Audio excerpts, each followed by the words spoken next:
Hello and welcome everybody to the 7th week of the CWC Season 6. We are gonna watch today one of the last games before, of course, the playoffs. This is gonna be Cuite Imperiale going against Barking Gang, and yes, we do have Hazaggi in the lobby. I will be co-casting with Kacheka over here, and I do want to take a look at what's going on because I'm not sure why, but it does look like... Oh, never mind, it's fine. Okay, so Cuite Imperiale will have quite an interesting roster today. Poolp, Deluxephilippe with Loutre, Ethanole and Lythoxa. We've seen quite a few changes on their side. On the other side, we got Phyrsos, Titiits, Xiffy and Hazaggi playing today for them. And that's going to be on the Barking Gang. I do want to open up the microphone so we get to talk with Kacheka, but I also want to say hello everybody, good evening, Salty Capybara, hello there Crocodile, thank you very much for joining us. I do hope you're going to have a good time, sir. Elementos, hello, sir. Painter Q, good evening. And indeed, it looks like this is the Friday of 13th of Friday, and we might see some interesting stuff. Justice, hello there, sir, and welcome. Guten Abend. Bienvenue. Also, Slav Kololo, hello there. And if you are asking for the mods, you're in the right place. Any question you have, definitely just throw it in the stream chat. Steve John, good evening, sir. Welcome. Cleo Zin picked up that first promotion. Hello, welcome, sir. And Star Spanky, bună seara, aș bine ai venit. Sloaner, hello. Smirk. Well, coming up over here, let me actually open up the mic and see if he's ready. Hello there, sir. Hello. How are you doing on the 13th of Friday today? Oh, it's fine. It's It's fine. Okay. You got out of the house. Everything is good. Yeah. Nothing. No weird lightning strikes and everything. No, everything's fine. Okay. So some weird guy with lizard head.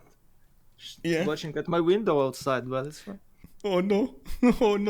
Beware of the hats, bro. Beware of the hats. Yeah. You saw in Harry Potter what the hats can keep up under. What can I say? Yeah. Well, what do you think of Cuite Imperiale going against the Barking Gang? I don't know. I think Barking is slightly stronger team. It depends on the map. I see it's 7 Seas. I believe they can try to go for a diplo victory maybe, or take 4 land cities and try to eliminate them. But it's like Barking Gang style, not the Cuite Imperiale. I'm actually curious how their style will change since they did suffer a few substitutes. Over here you see Loutre, Ethanole, you see Lythoxa are new players for Cuite Imperiale. And I guess we do have Deluxephilippe and Poolp that are the mainstays, the ones that actually gathered the clan here. Going versus Barking Gang, which are already, I think, 3-4 seasons in the same lineup. That is quite unbelievable. Yeah, it's a really solid team, and they're showing good results. They're from the beginning of the creation, from the start of the team. I think they were playing really aggressive and make games really interesting. They're not those teams which want to just seem till the end. They want to eliminate the enemy, and it's always interesting to watch their games. I hope we'll see something crazy today. Yeah, indeed, that is something to respect over there, not giving up at the first sign of trouble. Even in a 4 versus 3 situation, they're still going on and trying to figure out how to win the game.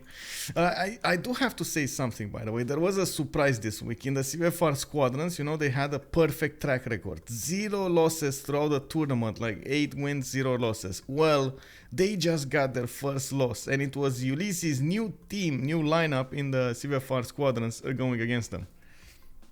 Ulysses has a new team lineup. Yes. What players are there? Give me a second, because I'm not so sure. Okay. I want to ask: is Jack or Sandra in this?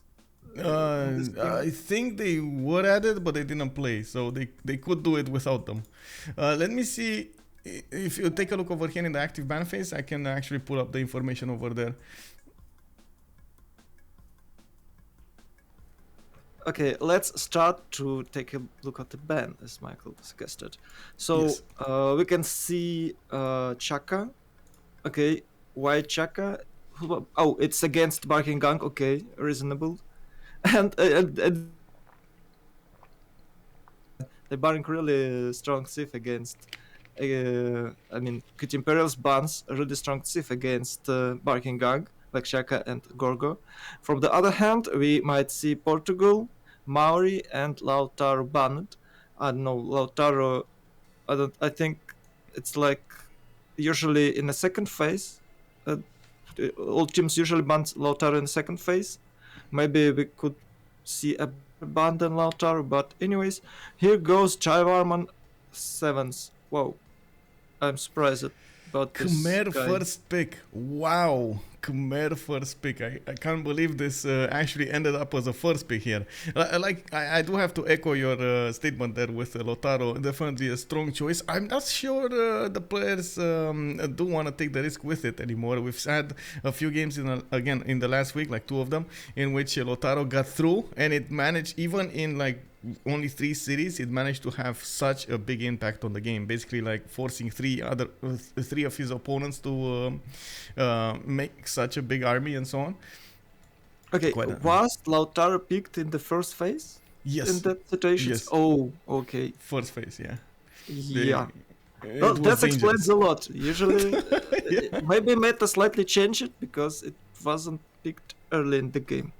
But we can see first Khmer now, so anything can happen. Wow, come on. Like a few weeks ago, we haven't even heard about Khmer at all.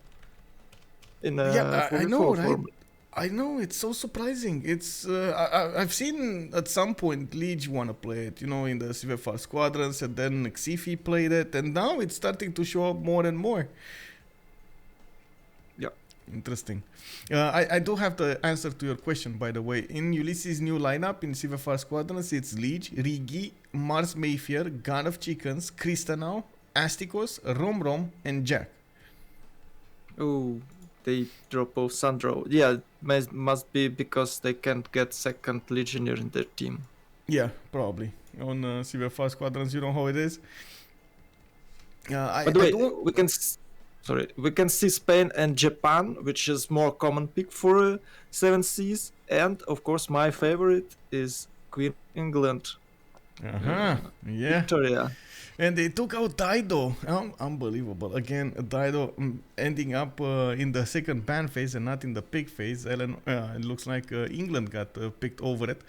And we're going to see how they will play on the 7 Seas. I'm looking forward to see if we're going to have some naval interaction here.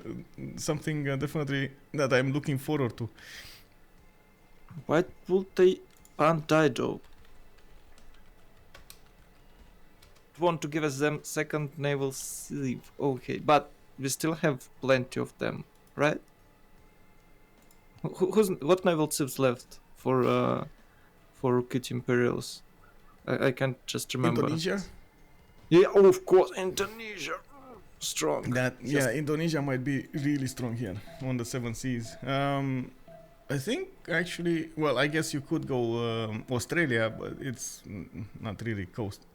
No, Indonesia. It doesn't have any bonuses, any war bonuses. Okay. We still have Scythia. We still have Scythia and that great carpenters, which can repair ships out of the enemy ships wrecked. I think we got Norway as well. Yeah. Wait. Well, Norway had few awful games in these tournaments when it did absolutely nothing. Norway first pick. Usually teams like trying to get Norway instead of we could see Norway instead of Jaivarman.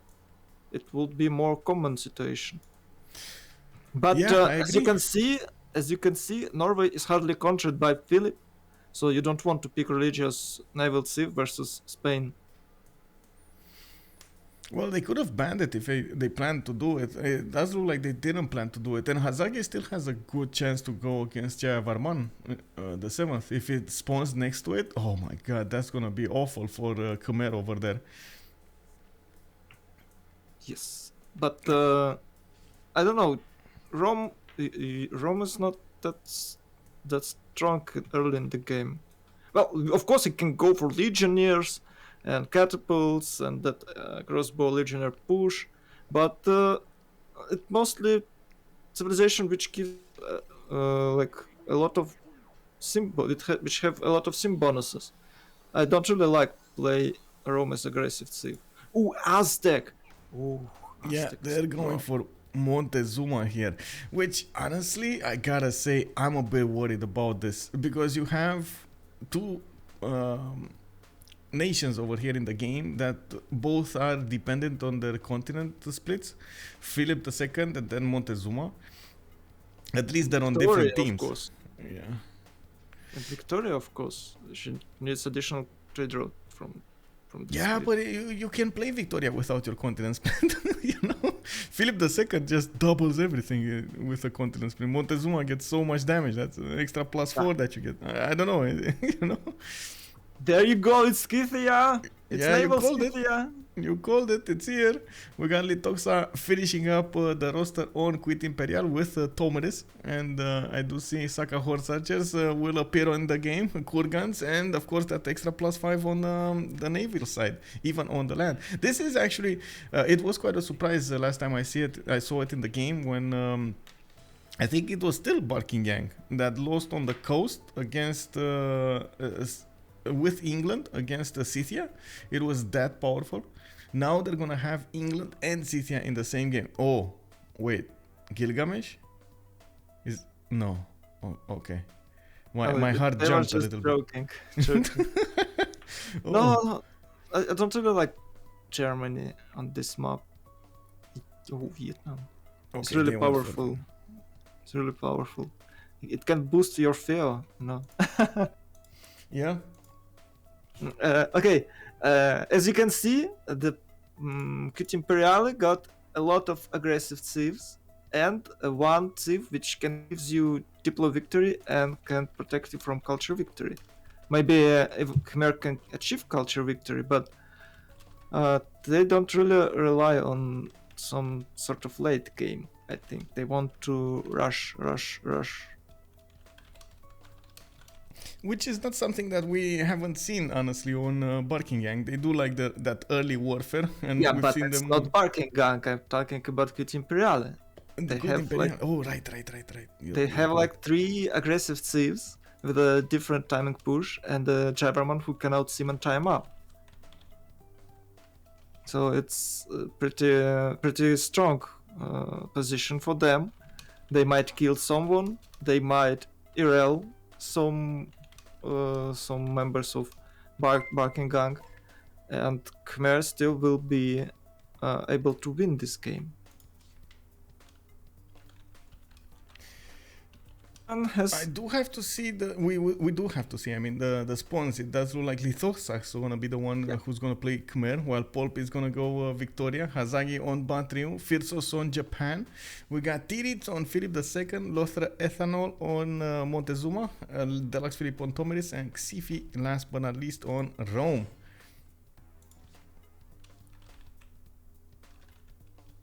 Sorry. Yeah, I really looking forward for Rome gameplay. I don't know what he'll do on against this pick of Cuite Imperiale. I'm really sure he might seem as good as Khmer, maybe with a bit of luck, maybe slightly better. But still, it's really hard to outsim monumentality civilization. Yeah, you check it, the wonders, all good. Yeah. I noticed something changed. I'm pretty sure I clicked the ready button and then something changed over there, and I was like, let's see what happened here. What did they do? From the first stirrings of life beneath water. I do have to say one thing. There is something happening over here in the Group A of the CWC. We do have Barking Gang with 5 wins and 1 loss, 6 games. Civ Joe also 5 wins, 1 loss. WCG 5 wins, 1 loss. Somebody will need to do a tiebreaker for next week between these three, because of course there will be Sivjo with WCG playing on a Sunday, and we do need to see who's gonna win from them. If Barkiang wins this game, they're gonna be tied with the winner of Sivjo and WCG. We're gonna need to see who's gonna be their opponent. Yeah, and the opponent. fun begins. We have first disconnected player. It's Titiits. Nice. Well, hopefully he's gonna get back. Not sure what happened. Probably a fire access crash or something. Give me a second, cause I think there was a Windows update yesterday. Might have caused some issues. Well, it seems that Su have problem with his entire computer because of it. Yeah, exactly. And he couldn't cast the previous game. Luckily for me, I'm a pirate, you know. I mean, I don't know if that's lucky or not. Usually it's worse. Okay, I just saw that Japan has Gabustan nearby, so it's pretty good start for him. You can try. Wait, you saw Japan? Where is Japan? Yeah, it wasn't. You showed us in the middle. The middle, yes. Oh, okay, I got it. Yeah, his second city. Well, it's not on the cattle. Unfortunately, not on the cattle, but near the Gabustan.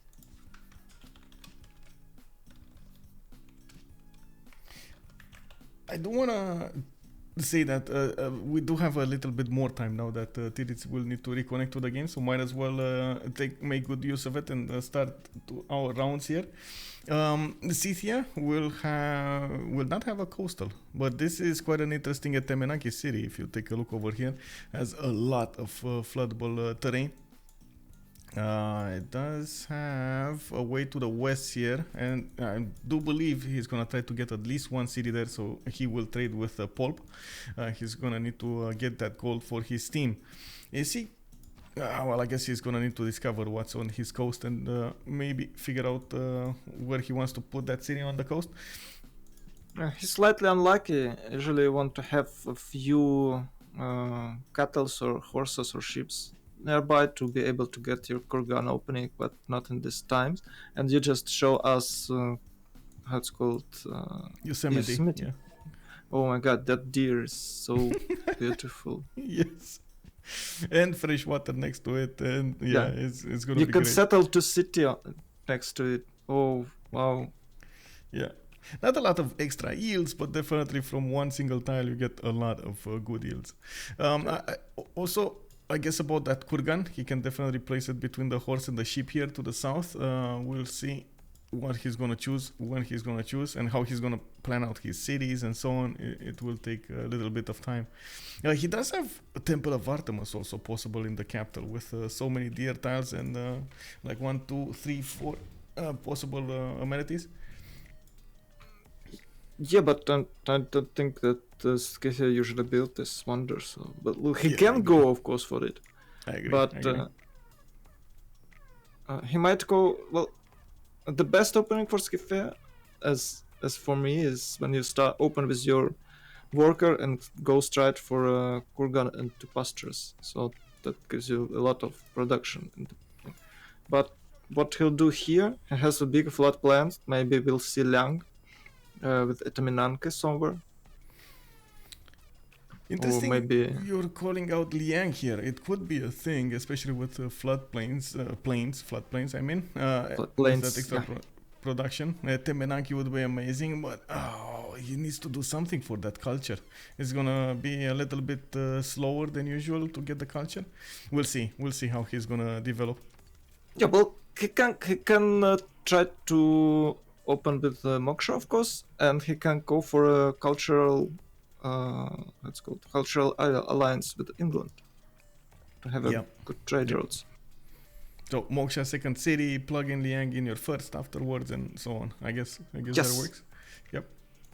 Okay, let's keep on going. On the east, we do have Khmer, Lythoxa, another one of the allies of Scythia over here coming up next to him.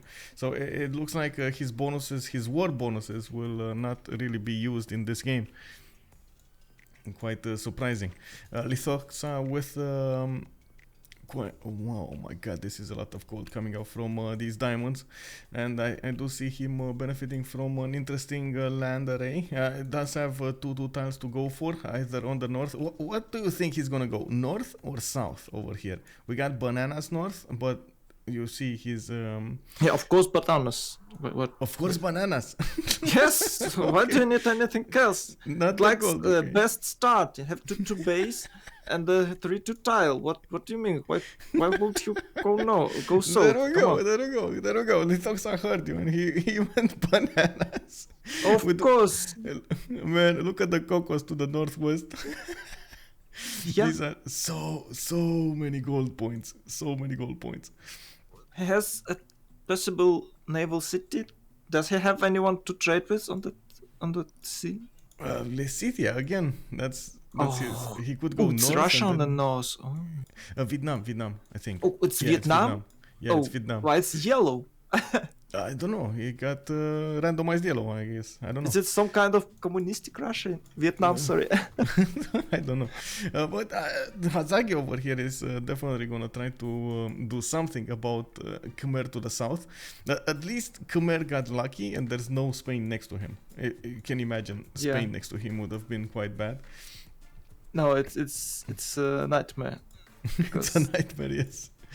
No, I also want to point out Khmer over here did move on his sheep tile, and we gotta see what he's gonna choose. Is he gonna go cotton or stay on that 2-2 tile? He doesn't have a lot of other 2-2 tiles there, while I'm the cotton does surprised have. that he didn't go for orange. Oh, okay, he There we go. chose to go for cotton. I think he was on the 1-1 on the Oh, north, and yeah. he moved on the sheep. I think that's how it went. Yeah, he does But have a good array of rainforest to place those districts and so on. Forest, rainforest, we'll see.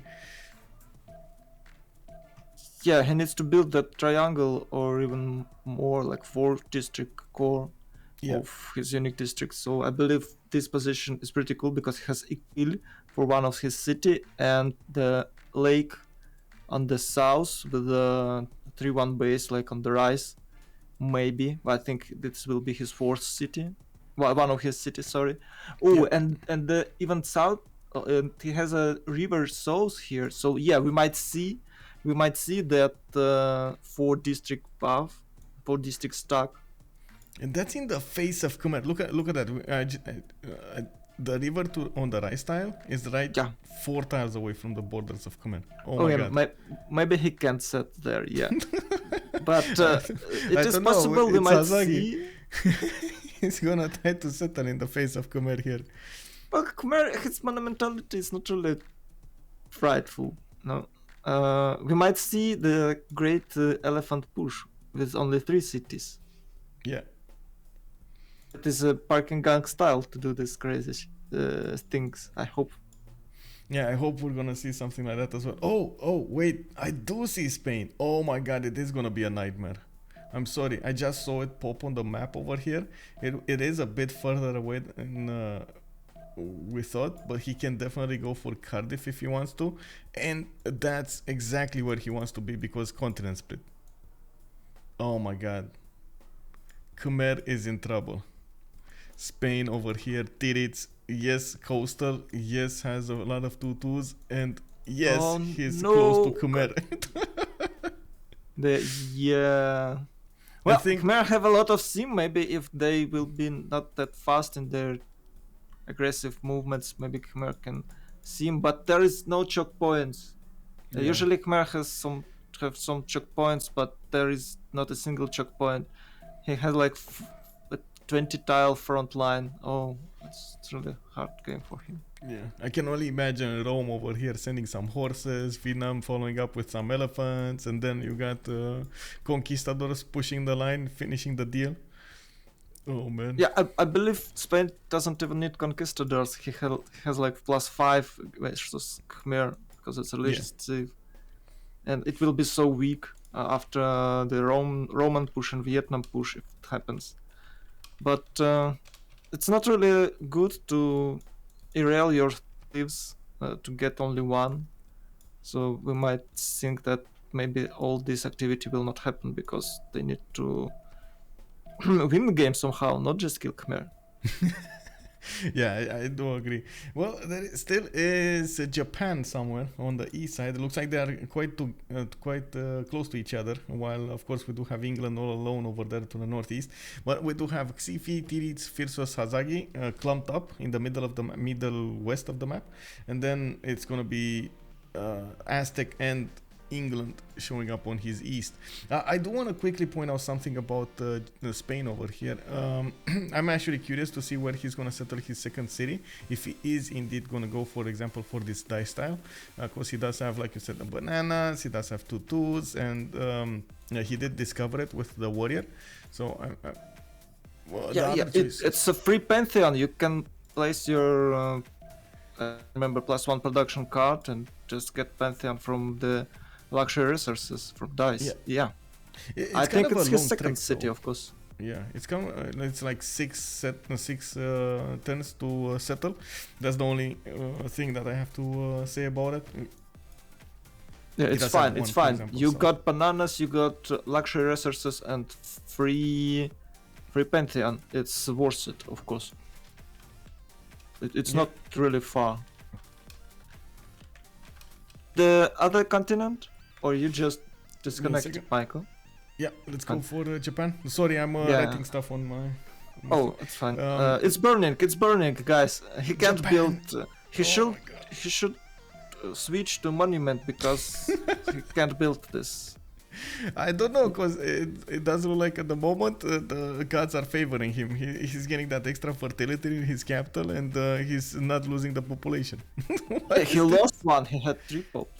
Well, just one, right? But he still can. Yeah, build. but he was another one, and he can't build. No, he can't build his. There's no more where that forest can rainforest fire can spread. Okay. No I'm not really sure how this population drop working, but shouldn't he lose another one pop? I think it's only if another tile starts to burn. Oh, okay.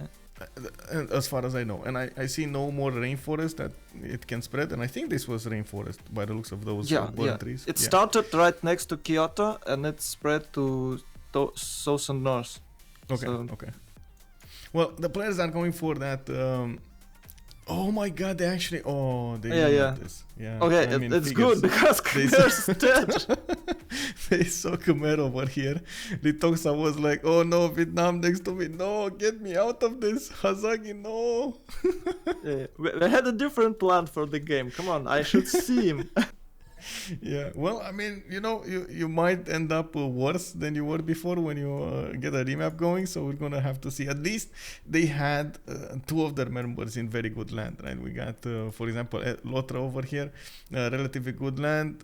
England was good land. Continent split as well on the east side. Good coastal trade routes with Scythia.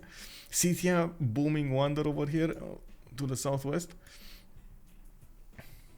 Yeah, and I had to note that Parking Gang had like really good trade routes, could have really good trade routes. They're all next to each other. I can send trade routes from Vietnam to Japan, intercontinental naval trade route, really through the Spain, of course. Yeah. It's really a lot of money with you're right. bit of luck with Reina. Yeah. Well, that was something. They did not see actually Spain here. They just made the choice of having Vietnam next to. They just sense it, They sensed it. Also, I gotta say this: Scythia being alone behind friendly lines does feel a bit awkward, right? You want Scythia to be on front line to fight its way. So maybe that was another point in their mind. Well, you can of course sim with the Scythia and Mr. Kabachok monumentality first. So maybe Scythia can sim. It's really a good civilization actually. It can sim, it can make damage. Well, I don't know. There is no weak spot in Scythia. Especially right now with the Kurgans getting an update, right? They had that update being allowed to be placed on hills. If you do get the pastures, it's quite nice. I do have to point out, it doesn't really have direct simming bonuses, as in extra adjacency or points for something or half cost districts or something like that.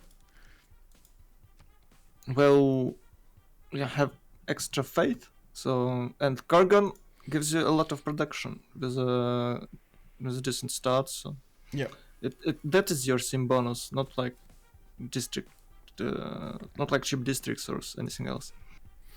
Okay. Well, looks like we're gonna have to talk about Khmer again first. Lythoxa over here, he's gonna probably wanna go with that 2-2 tile where his warrior is, and he's gonna get good +4 holy set to place next to the mountains. And of course a lot of food coming up from it. That's very nice, very good. With his pantheon, it actually might be +6, you know, and he could get Goddess River. How it's called? Yeah, River Goddess, yes. River Goddess, yeah. Yes. And I do see he benefits from quite an interesting river network to put his holy sites in. And does, oh my god, no. Look what happened in the east. Do you see who settled over here? Mr. Spain. Oh, it's Senor. It's Senor Filippo. And look at the continent split again. The game is forcing him to go west. Yeah, but this time Khmer has some defense. There's few chokes and the big lake, so it's not that easy for Spain to push him. But we might see a great push. Look at the +5 Oh no, campus. super liberal start for Spain. Yeah. Really fast harbor with that extra science. Really fast harbor. I'm actually curious if he's gonna go campus first or he's gonna go harbor first. He might go campus first, but it's really fast. It's like turn 11 campus, maybe it's 13, and he's got plus like what 5 science and +6 science with his city. Oh my god, yeah. Really strong start for Spain. He might go awesome. Like no campus and then harbors like Indonesia game style, and it's really cool. I do also want to point out. Oh, yeah. I do also want to point out he could have gone builder first, especially with that e-fish, but it looks like him prioritizing going for the campuses does make that choice easy. He's not gonna try to go sailing anytime soon. One other thing, the first remap was chosen by Cuite Imperiale, so the bargaining gang will have to use the remap token or not use the remap token in the next phase, in the next 7 turns. At this point, we're gonna need to see if they do have any kind of incentive to go there.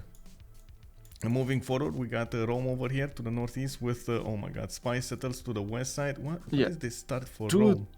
What? 2 elephants in the second city with the spies. Yes. Chill. And he'll...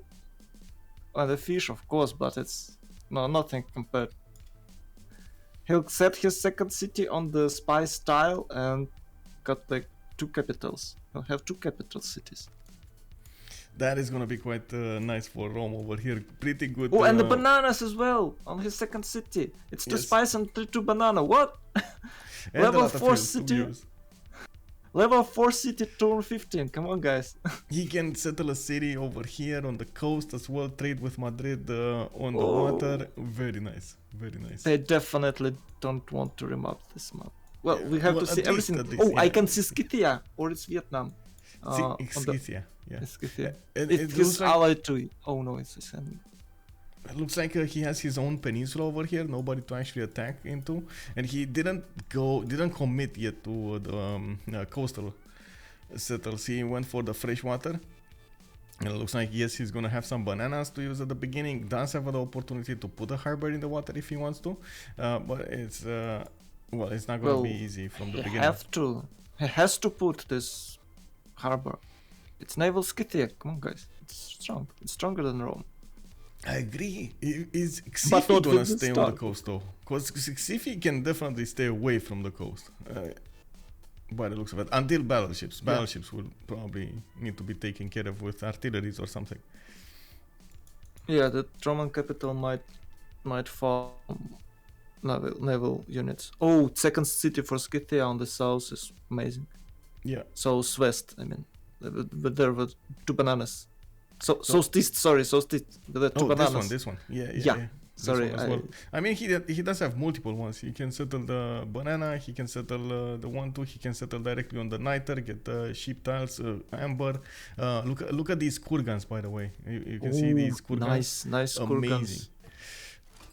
Kurgans. He should go monumentality. Yeah. I see also sheep tiles to the north that could be improved. That's very nice land for Scythia to sim in.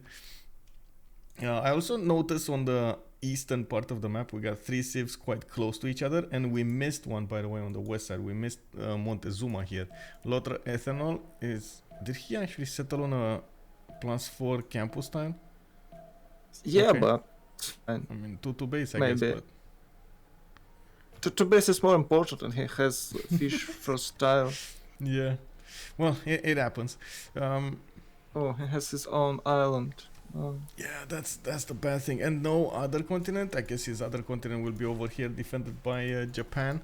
Oh well, not really the. Oh, there's another one here on the east side. Not really the best placement for him. Well, oh well, he's committed coastally right now with his capital being so exposed. I do believe he's gonna need to go naval, whatever he does. Yeah, he has Auckland on the north, so he can farm some workers here. It might lead to a big sim. If he get like 3 or 4 workers from Auckland, it will be great. And Auckland spamming warriors. You can see he has 2 and going for another one. So it's potentially 3 workers here. And make trade with his ally.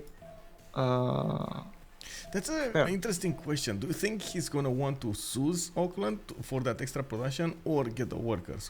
Do you think it's more important to get the workers? Why don't you get both, you know? You can farm Take some it at the workers, beginning. then make peace, Yeah. and this is it. It's common situation for Aztec. My And only nobody worry can is find this Auckland. It's his own. He made entire game, by the way. oh, for sure. If he doesn't want to expose it, as in seize it, this city is never gonna be exposed here by a scout or something. Yep. Let's see on Victoria. We got England with a big continent of its own, and it does look like Poolp over here is gonna have a +3 harbor next to her capital. I had to say, like, after we saw all of those amazing spawns, this looks like mediocre. Sorry. Yeah, but at least she have tea. At least she has tea. So it's At least a she tea has party. tea. Yeah, yes, It's a exactly. tea party in Victoria House. Can she trade with someone? I believe Good she question. can't. I guess if Deluxe puts a connection city on the east, Scythia. maybe. Yeah. Oh, Victoria herself can set a city on the next on this but I side think of it's the better. island. Isn't it better for Scythia to come there and get a city? Yeah, of course, but maybe it's impossible. I don't know. Yeah. I don't know. We'll see. We'll Oh, definitely need it to can be, 300 IQ move. She can settle on the Scythian Sea and put a harbor in Inland Sea, so you can actually have naval trade routes. Yeah, she can play the city next to the Threave and put the harbor on the other sea, so it will be like a transition city. Yeah. Mm-hmm. So Yeah. your city on the one sea and harbor on the other, and you are able to make trade routes here through the land and through the both of the seas. I believe it can happen, but nobody does it. And not a lot of production in that city center. It's a good suggestion, though. We'll see exactly what they're gonna do here in the game. Looking at the south here, Vietnam is gonna be one of our opponents, and of course Hazaggi is gonna be quite mad. He doesn't have anybody to go against. He's gonna be Civ over here, and we know Hazaggi is getting how to say. A bit annoyed and bored, I should say, not annoyed, bored when he has this kind of a spawn. Maybe, I don't know, maybe he's gonna call out his allies and tell them, no, please, let me add him, let me add him. Well, as a Vietnam, you can have a decent scene with all this district. You can try go for cultural victory. Maybe, I don't know, Khmer definitely can defend it. What will you do as a Vietnam on this start? I'm not sure. What's his nearest enemy? Is it Victoria? Yeah, I guess it's Victoria. Yeah, Victoria to the north. So I guess his only option is going to be to go towards La Venta, maybe take that city over and keep on going towards England. Try to do something against her. They did keep this map, by the way. It's only Poolp AFK. Okay, there we go. Probably she went to get some water or something. So Vietnam, capital city, +4. Wait, you can't even settle. You can't put a campus, right? From Vietnam. No, you can't. You need a forest. Yeah, oh my god, that's such a suspicious move. What is this, man? It's in his face and he can't settle it. There is not much forests or floodplains here or marsh, so he might have a problem with his triangle style. Well, there is some of them, but he needs to forestate all these tiles later in the game and spend some workers for it. Yeah. But he has a superable start. He has free Pantheon, his city on the logs, and bananas here, so... Yeah, I do see him going for bronze first, of course. They did buy him a scout here. He already had one going to the east side, and by the looks of it, he does have a lot of land to settle to the south if he wants to. But like you said, it's not really ideal land for Vietnam. It may be good for other civilizations, but for Vietnam, it's just not one of those spawns that you want to see. I do have to point out, he does have 2 luxury settles here. One on that dice tile and one on the jade tile. That could work.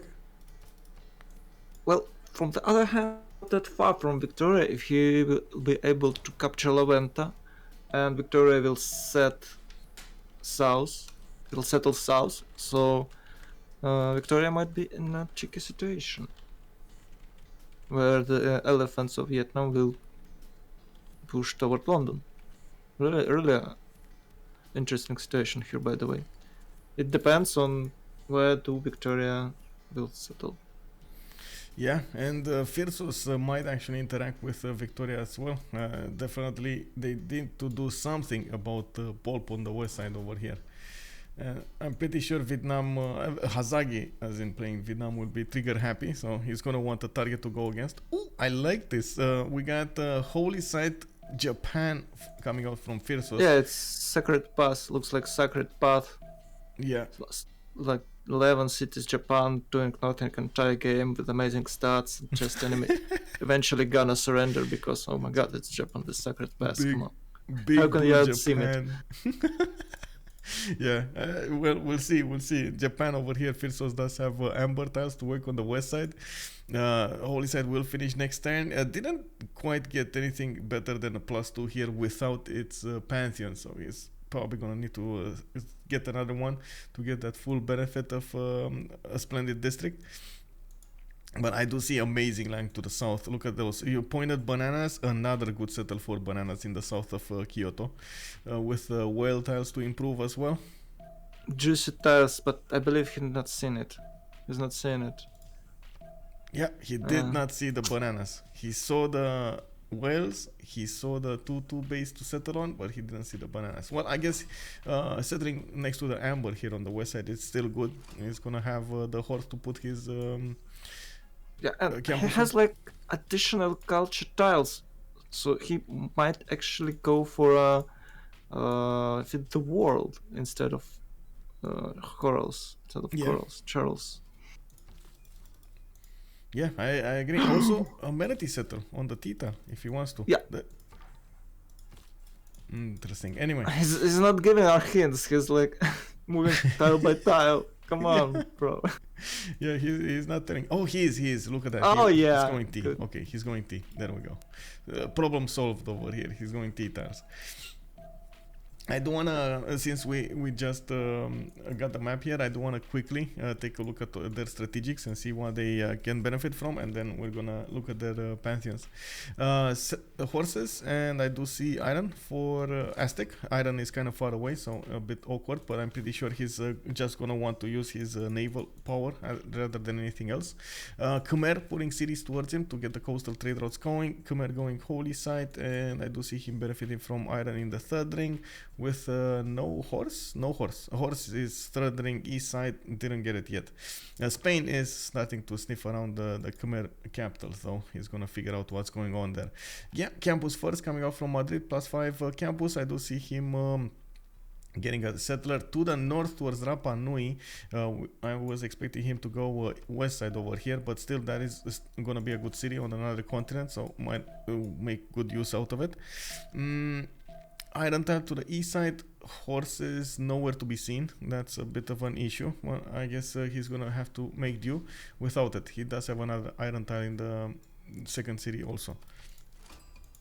Rome already with those ivory tiles. No, he messed at this Ostia. Why would you go for 2-2 if you can go for a space tile? Come on. I think he's gonna improve the spice tiles. Getting that extra production on them and the gold. Your city will grow so much faster with this. I mean, yeah, but still. Okay, you can so rush. much You food can anyway. rush it, and it's 4-2 spies in the future. But Yeah. then, well, okay, it's fine city too, but well, okay. It's fine. Everything's burning behind him, but it's fine.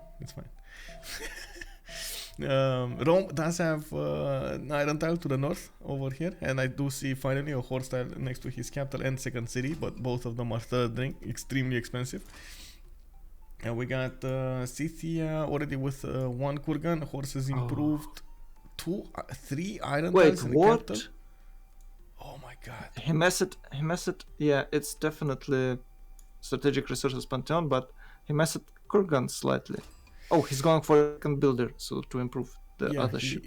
He needs to improve another ship. I think maybe he didn't think it's important. He was already getting the faith out of one kurgan. So Yeah. anyway, it's gonna be a 1, 4, 3 faith, 3 gold. It's kurgan? gonna be a lot. Yeah, gonna be a lot. That's a lot of iron in the capital, though. I really like this iron triple. He can outseam anyone with that if he get that pantheon. I guess his capital will be booming, but I don't see any more on the east or the north. I mean, It's fine if you can spam settlers from your capital like for 2-3 tiles. It's okay. It's fine. Yeah, that's true. Vietnam, iron in the capital, horses in the capital, very, very close to him. Did already go for city Patrian Goddess, so he's gonna get the bonus for 2 of his districts, the Tans and another district, which, I mean, I still a bit... Oh, it's interesting. It looks like he's boosting his capital with the trade road. Yeah, Sanglong to Halu. Yeah, he definitely wants to, like you said, get more settlers out faster. Yeah, looks like it. I see Poolp did manage to get the iron tile to the west. I see her with a horse tile to the north and going for monuments now. I also noticed Phyrsos has a scout there. Sneaky Japan is going to capture this settler. I don't know, because she has vision at the moment. She's on that 2-2 bait and 2-2 tile. Oh, So he can't see this scout well, yet. not yet. We're gonna need to see where the scout goes. Yeah. Anyway, just quickly checking out Japan here. Sacred Path, going for holy sites, going for builders, and of course, already with a lot of faith per turn, 8 faith per turn from one single holy site. No, Japan has a lot of free state. Oh, he changed his mind because of scout. Yeah, he went for the. Well, this is not bad on the Amber. It's still 2-1 base. Well, of course, it's slightly better to get T as your Yeah. base because it's useless tile even with all buffs. T is still useless, guys. Well, now they see. Okay, let's Well, see. Scout is not promoted, so she can go north and will be fine. And the I scout doesn't guess. see this. Phyrsos doesn't have the third vision anyway, so he doesn't know about Poolp scout. Settler. I mean, I'm a bit worried that she's going inland with that settler. I would have thought she's gonna try to go another coaster here. Did have a good one to the south, but I guess She can get the 4th settler there. If you go like inland settler, you can build your districts, how it's called, government plaza there, and go for campuses and harbors in your main cities slightly faster. So it's okay. Well, the main reason, the biggest achievement that she didn't lose that settler, and it's fine. Oh, Michael, you're doing something again, sorry. Okay, I need to I'm talk putting about. up the prediction. I'm sorry. It's good. No, good. it's You're fine, talking it's fine. about England over here, getting more, the harbors are a little bit faster there, and it was. I was listening. We can check the city states now. Let's see what's coming up in the game here. We got Rapa Nui with Kumasi on the culture side. We got Nazca with La Venta, Cinquetti, and Jerusalem on religious benefits. And of course, Khmer will be, and Japan will be very happy to have them, especially with two of them quite close to Japan over here. That's going to be nice. We got Bandar Brunei, single city state for the trades. Mitla with Nalanda for science. Auckland with Mexico City for industry. And by the looks of it, yes, Loutre did find out Auckland is here. He, at the moment, I'm not sure what he's gonna do with it, honestly, because I see he's not building any Eagle Warriors. He would need at least like 3 of them if he really wants to farm Auckland. Maybe he wants to get that Pantheon with traditional Eagle Warriors, but initiation rights. Oh yeah, I mean it's I don't know if it's worth it, honestly, because God of the Sea, you know. I believe it's worth it. It's like 6 warriors north of your cities, and it's potential 6 workers, so it's worth it. Well, okay. Here's the question: Will you receive 3 charge workers builders or 5 charge builders if you have a feudalism?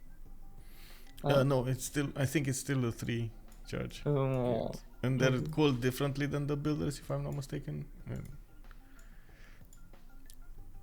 We can check if he's ever gonna get one. We can check. That will never happen. I haven't seen this because usually your Eagle Warriors is out of dated units when you get fair. But maybe someone knows it. It's a really interesting question. Civ has some hidden mechanics we don't know after the 10k of gameplay, 10k hours of gameplay. Yeah. Let's check out what's going on here. Holy sites coming up from Khmer. He did go for River Goddess. Yeah, it's River Goddess. Oh no. And he put one of that holy sites on the iron tile.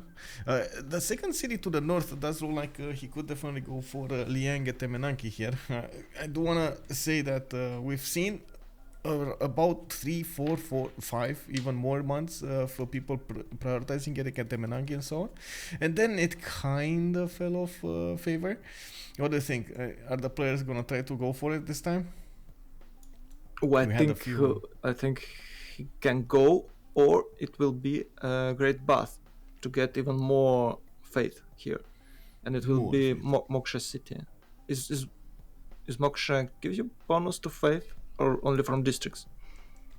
I think it's only from districts. Wait a sec. Moksha, you said? Yeah, I'm sure he just plus it's culture and faith from district. Yeah, so okay. Yeah. It's my mistake. Never mind. But he's blocking his city on the north. He needs to place a city on the north, additional city on the north, to be able to trade with Aztec early in the game. I'm a bit surprised about that also. I was expecting him to go directly coastal here, not on the sugar tile, but next to the silk tile. Well, Well, and he could have sugar done another tile, one. sugar tiles is the sweetest tiles, you know. Yeah, like you said, grow much faster, bro. Grow much Yeah, faster. grow. You're big Khmer. He already has 4 pops, and he can go 6 easily with his Pantheon and Look at Khmer what he's working ability. though. He's working like 6 production because he doesn't have Yeah. the tiles in his. He's empire. going for sugar, and some production. Yeah. Oh well. They I don't mean, want to spend money to do tiles for him. I'm actually curious what he's gonna pick in that religion. I do notice Japan and Khmer are going head to head to get that religion. Japan ahead with a few points, and looks like he's properly defending his holy sites over here. Phyrsos is fighting England for the health of those holy sites. Getting 2 settlers out. This is interesting. So he's not gonna care about his religion that much. He knows only Khmer is gonna go for it, and I guess it doesn't really matter if he's going choral music or feed the world here. Well, While, anything he'll get, it's good for him. Yeah. I think, of course, you want to prioritize choral because of tempo, but not there because of tempo. But if you get Feed the World, you can go late game with 16, 20 pop cities. It's fine. Oh, archery boost? Archery boost? No. It wasn't meant to be. Well, he should make. Oh, I mean, he should make a shift enter ranged attack. It's possible. And it's exactly that situation when this knowledge how this shift enter archer attack work can help him. Apparently doesn't know how it's work. Well, maybe he can do it now. He's still able to do so. Or maybe Paul running has after a better shift enter. Poolp Let's is the see. host, so I'm pretty Oh, sure she you has can't. better. Well, yeah. you can't shift out shift host. Yep. Well, maybe you can, but Oh my god, what is this? Oh my god, look at this. Another settler Wait. coming out from Kyoto. what his Pantheon is? Secret path. The fifth one. The what? The fifth. It's fine. It's actually only the fifth settler, so it's fine. I thought it was the sixth one. No, it's in the the Kyoto. fifth one, but it's extremely greedy opening as a holy site civilization. Usually Why? you wanna get your shrines up, you wanna go for other stuff. Well, if you skip projects, you go like regular Civ with the campus opening. Yeah. You got like 3 cities and 2 more with plus 50% bonus card. And since he was building that shrines, he got his second settler with a policy card of like its early empire policy card. Yeah, and Scout died, unfortunately. I see it, and I also want to point out it does look like even if Khmer went for a project over here, it's still gonna be Japan getting it, because Khmer is only, I think he was only making one. Oh, he's making 2 points right now. Okay, I think it's 3. He has shrine and 2 holy sites. but it's still 2 turns. Like he has. Yeah. Look, they're gonna do it at the same time. It's Khmer 26 out of 30, so he needs 2 turns. Japan 24 out of 30, and he needs 2 turns. Okay, interesting. So we might see corals from both of them. 2 quarters, yeah. We might see 2 It's some sort of French agreement, you know. We'll make the same religion. Come on, no need to rush. Backdoor dealings over there. We don't know. Yeah. We don't know. Anyway, let's take a look at Japan sniffing out the English territory. I see England getting Royal Navy dockyards up. Okay, not much happening interesting here. Didn't go for the 3rd and the 4th city yet. I do see dockyards are preferred here. Okay, we got a setup from Vietnam. He went in the middle for Japan, Jade settle on the east, Magnus in the city of Hualu, and another settler from the capital. Already his tons are at the moment up and ready to give him the culture, but they don't give him the points. He doesn't have God of War and Plunder. He needs actually barracks in them to generate how to say the general points. What his pantheon has? What does? He what went for pantheon? City Patrian Goddess. Oh, city patron gods. Oh, Yeah. it's cheating. It's cheating. I Cheating. tell you, it's cheating for Vietnam to go this pantheon. I mean, I know it's not technically cheating, but I tend to agree with you. This shouldn't happen, as in you shouldn't have this half cost thing, and tons should actually count as a district, but it doesn't. And well, what can I say? He could still get the bonus, right? Even if he would have City Patrian Goddess giving him the bonus towards the tons, and tons considered as a pantheon, as a Well, but his sim would be different. You would go for another district and then into the ton. yeah, definitely. I believe that is the only reason why Vietnam is so popular now, because of your two free cheap districts and tons of culture you can achieve it because of this bug or whatever it is. It's not a bug, it's a game feature. Okay, just accept it. Because the ton is not considered as a district. That's the issue here. Yeah. I gotta say, it's quite a challenge to get Vietnam a late game to be shining. Most of the time, the mid part of the game is quite important with Vietnam. Yeah, late, and his late game going- is, I don't know. I believe Production he's is gonna going be a problem. north with this settler, and city of Levante is doomed because they will try to push England. England will definitely set next to Levante because as you can see juicy tiles like wheels over there, and we might see elephants, guys. We might see elephants. I hope for that. We might see them. Yeah, I'm pretty sure Hazaggi over here will want to do something with his units. Let's take a look at quickly what's going on in the era score screen. We got Ancient Era, 4 turns away from finishing. It looks like, okay, everybody's gonna get a Golden Age. Did they get religion yet? Yes, Shinto and 2 corals. There we go. Both went Yeah, coral. it's French. It's French agreement. Call the referee. So Japan went for lay ministry and choral music. It looks like this is starting to come up more and more. By the way, lay ministry picked up so many times Because over here. lay ministry is the best one. The best. Why one, would okay. you go for other district? If you're gonna to build a shrine in each your city, the lay ministry way better. And of course, as Japan, you will build your cheap culture district and benefit from this religion. Really, Yeah. you can get a lot of stats from that. Well, Japan is gonna get all of these settlers going towards the next set of spots, and in his next era, he's gonna have more faith available to get more settlers and more builders and improve everything that he already got. And to build more shrines. Yeah, he's And, already on 24 faith, by the way, with only 2 holy sites. He's getting the 3rd one right now, and has 2 more cities that need to go somewhere. Can he get more than 300 faith till turn 31? No. It's on 150 right now, probably 250 or something. No, less actually, 200 something, 220. Yeah, well, it's still okay, but if you can get more than 300 like Poland does, it could be a really big sim.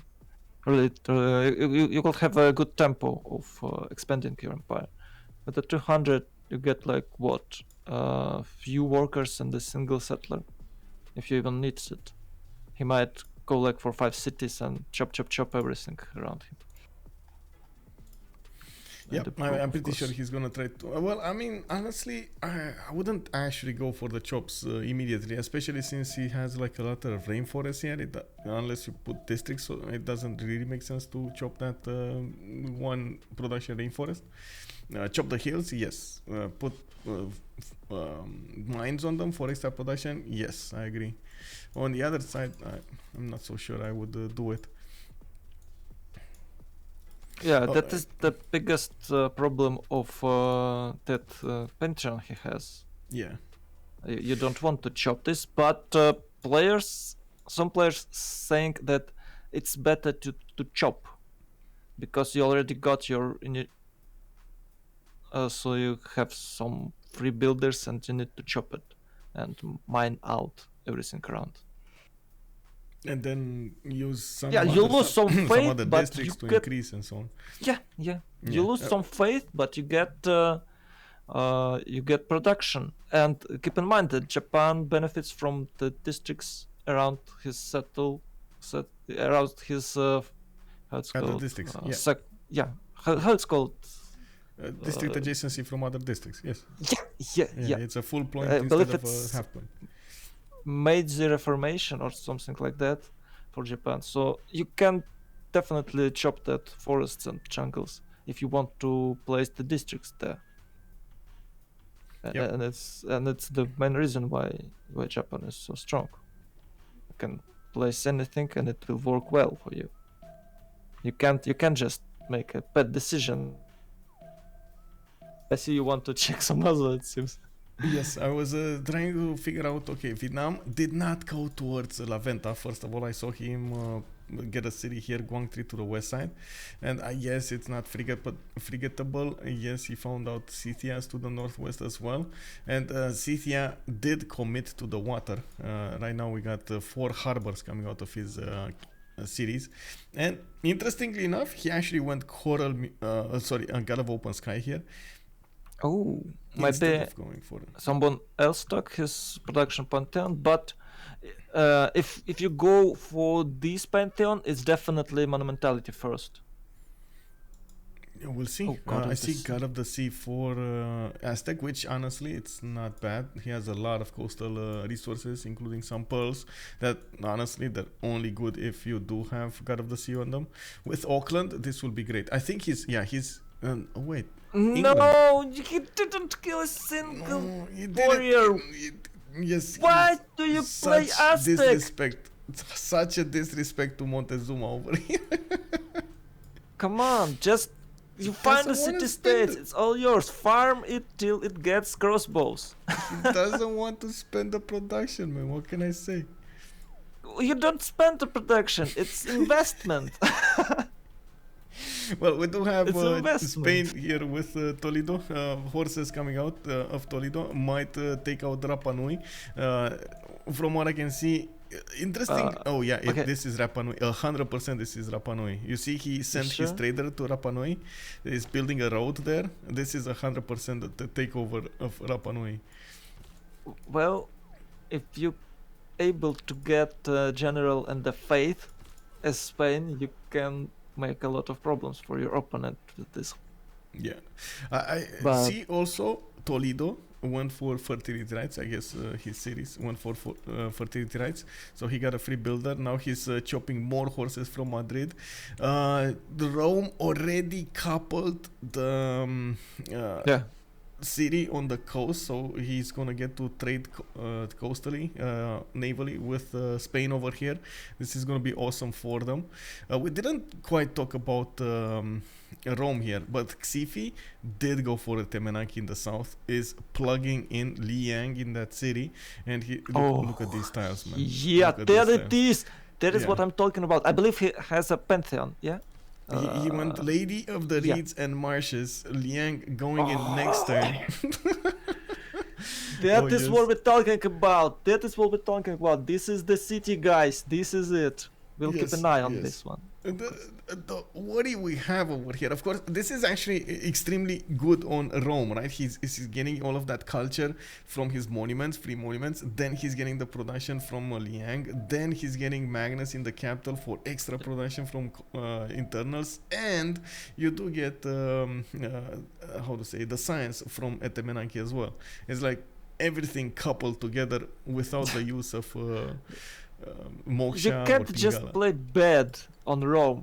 The thief is that easy and that universal. You can't play bad. You have to be a really complicated human being to play bad as Rome. Come on, guys. It's super civilization. It's the best. It's Optimus Princeps. Yeah, pretty good civilization indeed. We do have him getting It's galleys the out. best one, This is Michael. the There is problem. no This is other the problem. statements. It's the best one. No?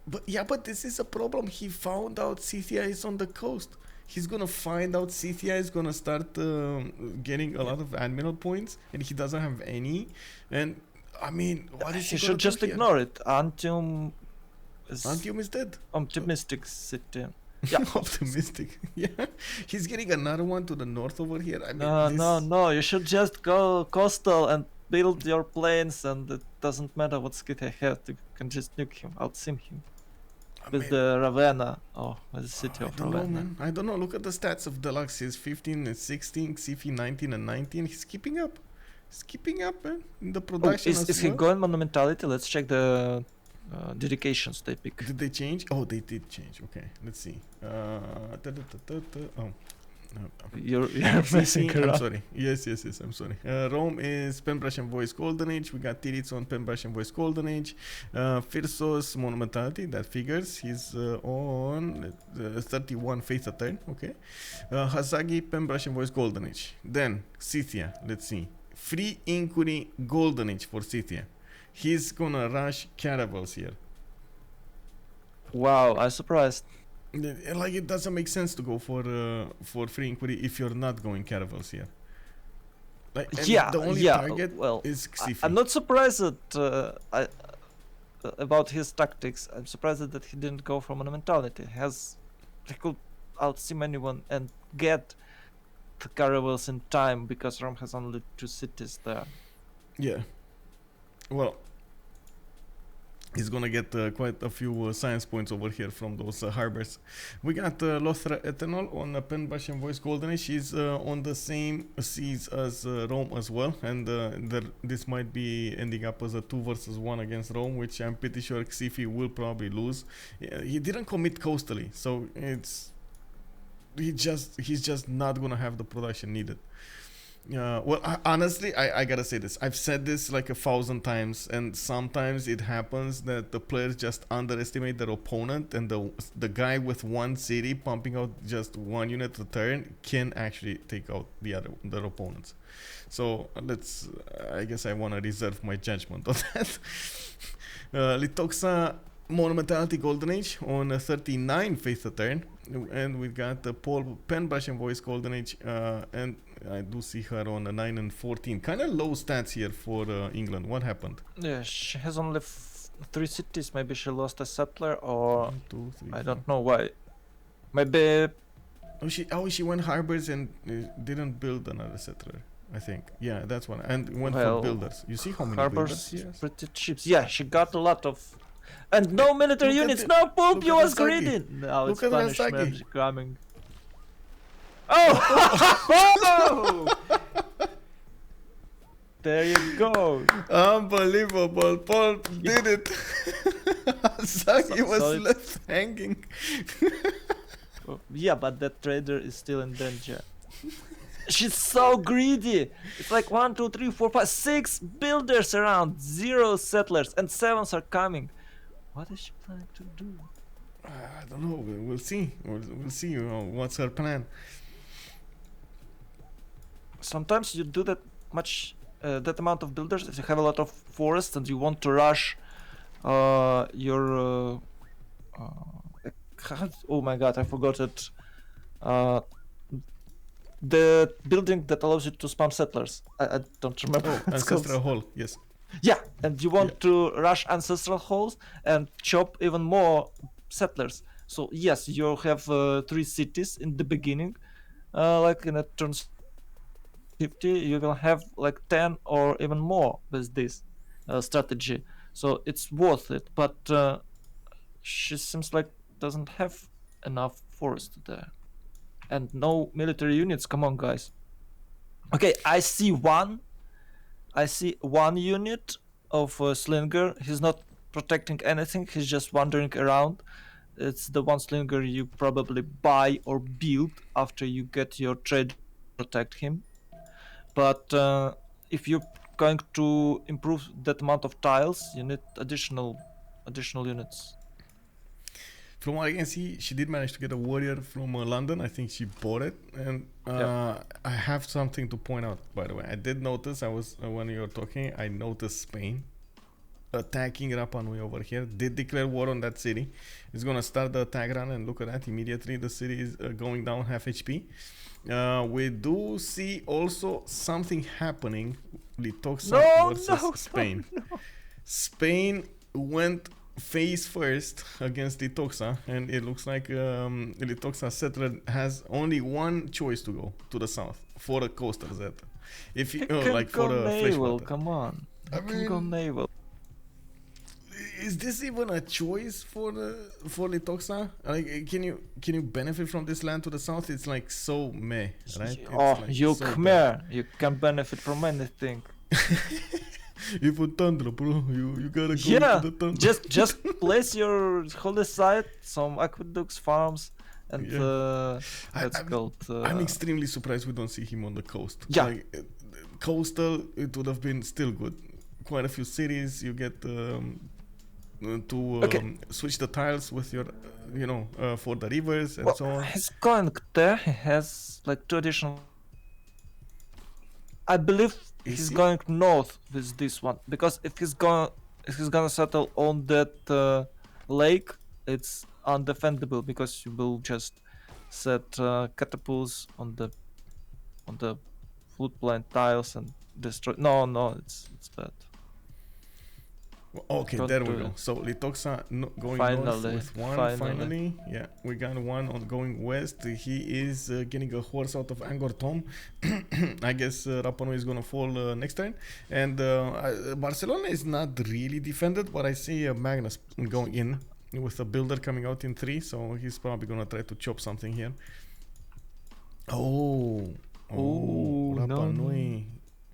Rapa Nui fighting back over here.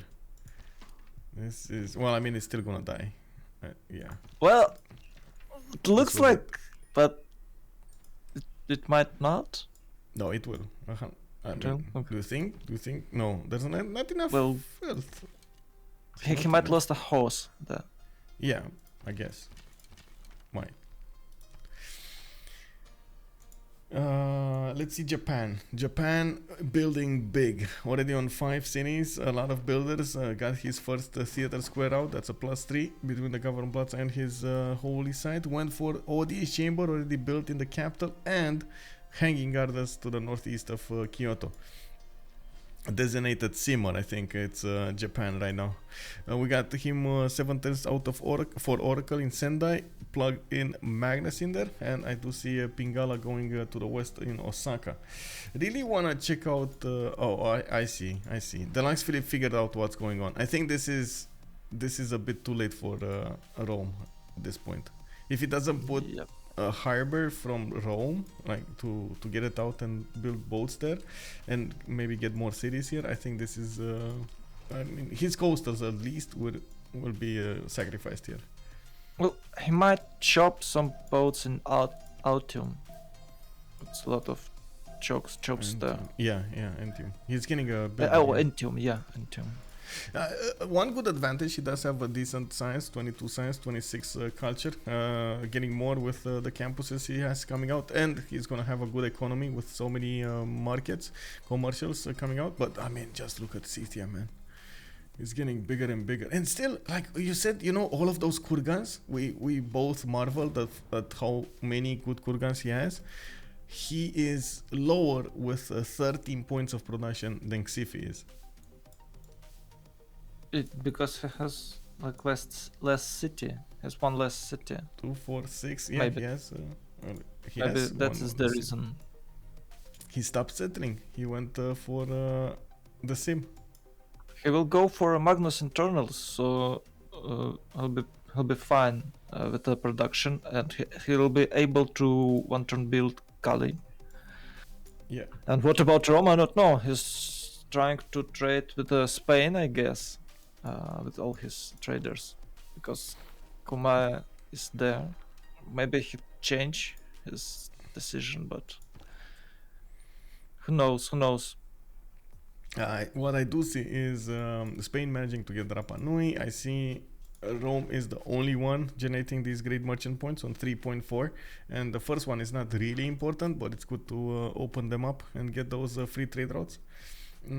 I also notice Ravenna is gonna go for another builder here. Actually, he's pre-building. Is he that close to feudalism? No, drama and poetry. Okay, I thought he's pre-building. Maybe he already got it. No. Okay, it's only 27 it's culture 27, no. And also, by the way, Hazaggi, 13 science, but 50 culture a turn already. What is happening over here? He's going for traders, not for science. Okay. Oh my god, this look how much damage these galleys do. The 36, the +5 bonus against 200 units. Rome doesn't have oligarchy, so it's actually 9 extra damage. Lol. Wait, Rome doesn't have any oligarchy? No, he doesn't. Can you check his policy cards? Yes, he's in Classical Republic with check available policy card. I need to get his legacy card. Oh, he hasn't one yet. Yeah, he didn't get it. But he does have feudalism, by the way. Sorry for him. He did rush it. So that's why he's getting the builders. It's turn 37 fair? Or 36? Come on, guys. It's insane. All these builders are 5-charged builders. Okay, he's on his way to victory, guys. I don't know. We'll see. I mean, just look at the damage, bro. Yeah, damage strong. Damage strong. This is Scythia is a strong naval civilization, if you don't know it. Yeah, I think he actually finished his legacy card with audience chamber, by the way. So he has like the Classical Republic legacy card. No! Why are you doing this, greedy bastard? If I'm not mistaken, you do get the legacy card when you switch into another government after you finish it. No. You get the legacy card when you finish the building. Yes, specific type of government. Yes, so you can't use it if you're in oligarchy. You can't use it. Oligarchy legacy. Yes. Yeah, you can. You could earlier in the game. You could have. Yeah. Like in 2019 maybe. Oh my god, that double oligarchy pushes. Yes, I remember those. But now it's not unavailable, and Scythia will have +9. Oh my god. And I believe he'll got all admirals, so there's definitely dead cities for Rome. I think he should just ignore the coast. At this point, I don't know. He shouldn't even spend some. Yeah, there were some comments about trying to force Scythia instead of getting an economy, getting bigger and bigger, to force him to go naval and get a lot of boats out. But that's gonna be the same thing on Rome, right? He's also gonna need to get so many things out. I don't know. Lugdunum shouldn't be sad. It's so sad city. He just should forgot all these cities. I don't think he don't know what is going on the Scythia side. Maybe it's only single city for Scythia as well. But he definitely see oligarchy bonus, and he can switch to oligarchy when the time will come. But he'll lose so many points and so many city-state points. How it's called? You know, he can't stay on the tier 2 government, because if the naval fight comes in, he has to the influence you mean? Influence, yeah. He have to stay on oligarchy, or he will face +9 Scythia.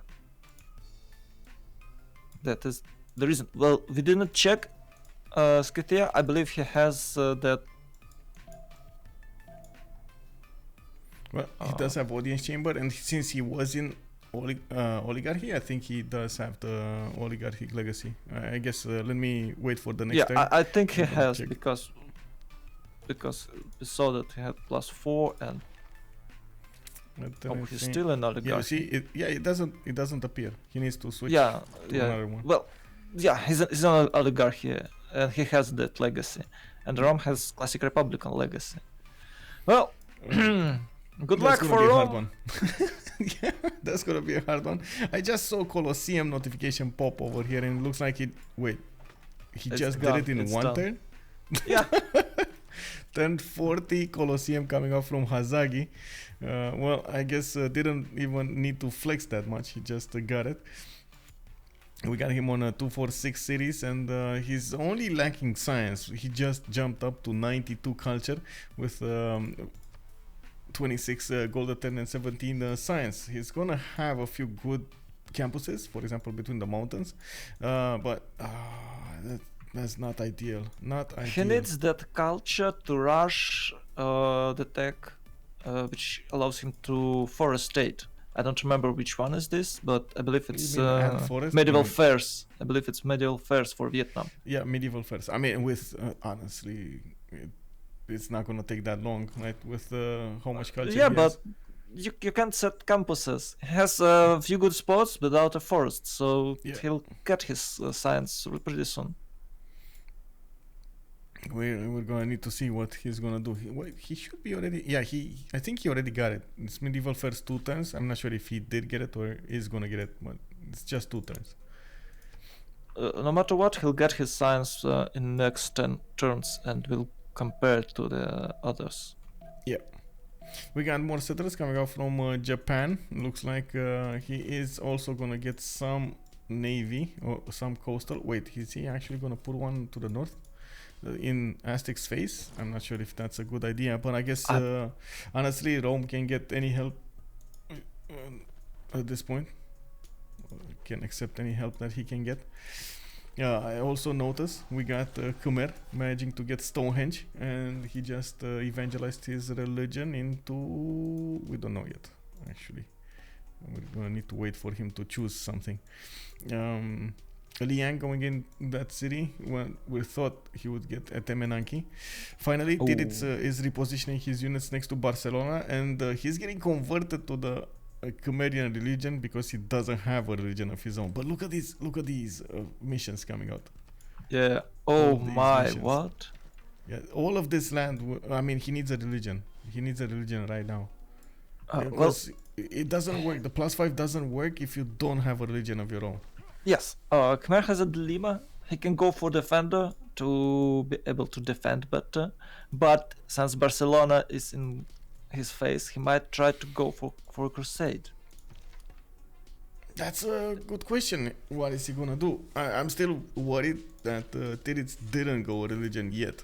Yes, he has a lot of faith generation. Yes, he's already on 31 faith per turn. Madrid is gonna get 7th pop next turn. But I mean, what do you choose? Are you gonna go harbors from Madrid, or are you gonna go holy site? What do you think is more important here? Well, he could get the religion from some city, from some other city like Cartagena or maybe Valencia. Well, Valencia is a bad example because there is no production there, but maybe Cartagena Yeah, keep harbor there and get his +5 bonus. I do like what's going on, and I have to point this out because we rarely see this happening. You see how he's trying to put the missions next to his holy sites as many campuses and holy sites as possible next to them. It's to get them the extra science points. Those will be amazing tiles when he's gonna hit the enlightenment. Yeah, I believe. Look at this. Look at these. Nice. Yeah. Wait. Oh, it's iron there. Yeah, It's it's iron there. yeah. That is why there is a science. Okay. I believe Khmer got himself a defender because he retreated from Barcelona. Let's see. He went Crusade? for crusade. What? He did. He's Okay. going for crusade. Can we imagine if we're gonna see dome rays coming out from Khmer soon? Oh man, he's gonna put I can't. Titiits in And a it took- pickle. Oh my god. Well, there is a chance that Barcelona can't stand there.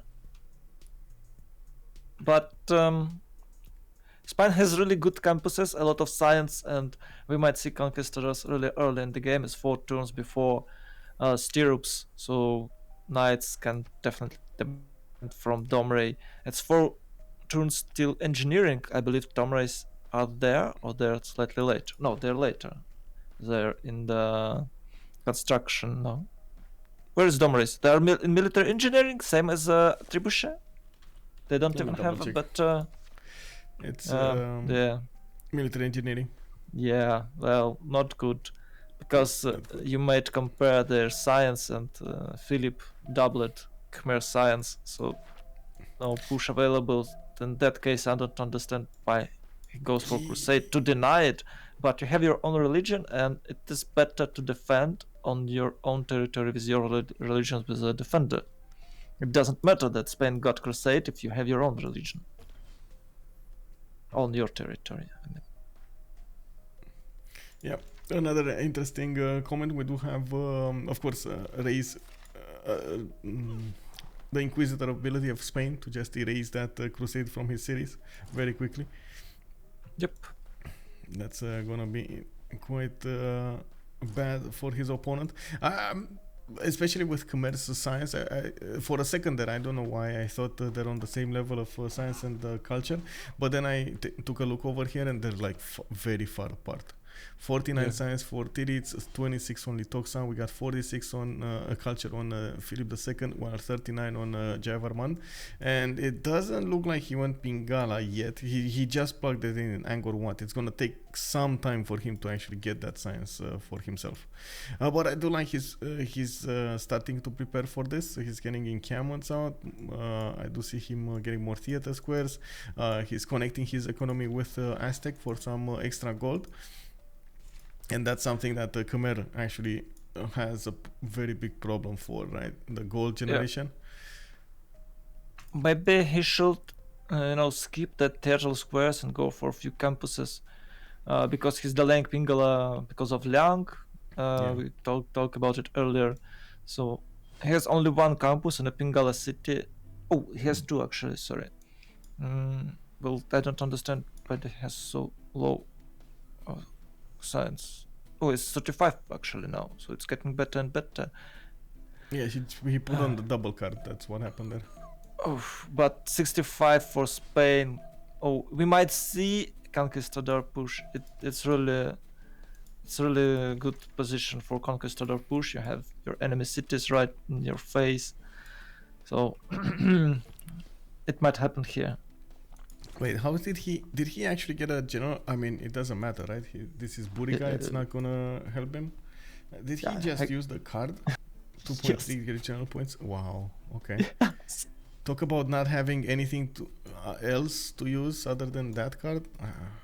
I guess, honestly, if I see this happening, maybe he will try to do some damage over here against Khmer with just his classical / medieval units instead of waiting for conquistadors. Yeah, he might try to rush for this Khmer city, Indraputra. But he needs religions. He needs still religions. With the religion general, it's easy to push there. I agree. Well, he doesn't have a religion. He still didn't put down a holy site. And with campus in Barcelona, why do you need campus in Barcelona? He already has like 3 or 4 super campuses. Oh wait, he got a holy site. Oh, holy site. Yep. Is it done, or is it just a project? It's done. He just needs to get the projects. He's already working 1 great profit point. Okay. He has builders ready to chop those projects, and I believe he's gonna chop them with Magnus. Oh my god! Look at the preparation. He's gonna sink this in the next like 3 to 4 turns, or 5 turns. Wait a second. Maybe. Oh, I just thought maybe he can go for coursers instead of this horse rush. Like, I mean, but he's in the stirrups, so it's definitely different tech. Yeah, he would need to go for castles. Yeah. 71 science. He just jumped a little more, a little higher. Oh, he is going for the Gavron Plaza pillage. Let's see the first moves. He can't actually. Oh, he can kill him with a new horse that's coming from home. Pillage! He did it. I mean, that's. He need 2 hits and it still survived. What? How is this horse still alive? Oh my god, that horse, bro. Unbelievable. It didn't even have the general bonus over here or the plus. What? Oh, I don't know, man. That war should have been dead. It's a single HP bug, of course.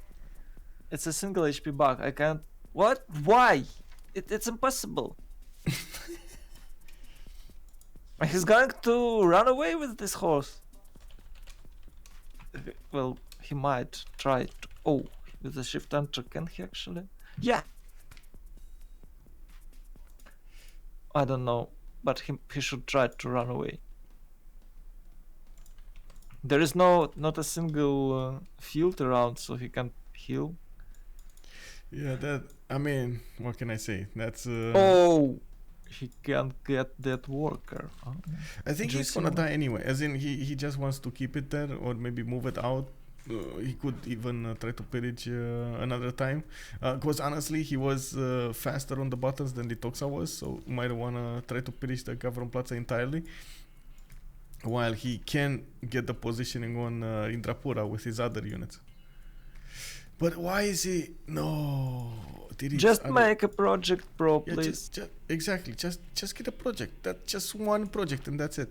I don't know why he's going for temples here. Yeah, he chopped that stone to get district. Oh, to get a shrine. Shrine. So but he's gonna go for the slow. Slow version of it. Okay, I guess. He's not in a rush, guys. He's not in a rush. Yeah, I mean, This he Khmer knows. 80 science, 58 culture. He knows. Conquistadors. Nobody expected the Spanish Inquisition, guys. Oh, he couldn't pillage that one. Yeah. Wait. He got 6 XP. Or does he have any military science on his military city states on his side? Maybe it's Preslov on the map. Oh yeah, it's Preslov. Yeah, Preslov. And he's Susan Git. Yeah. Check this out. He got additional XP. Oh, that's cool. I see. Yeah. We do have. Oh my God! Look at these. By the way, look at the amazing missions coming off from beautiful. Spain. That is what your 80 science guys. They just build campuses and missions. So if he's able to get level 2 horse, it'd be like a Mapuche push. Oh my God, this is gonna be terrible for Lythoxa. I'm not sure if he knows what's coming against him soon enough. If he had a religion, he could capture the city in a single turn with these 3 horses. But yes. Unfortunately, he doesn't. So. Yes, and Khmer did manage to get his own great general over there. His horse will be a bit stronger. I do see he's building more horses in the other cities and needs to repair his audience chamber.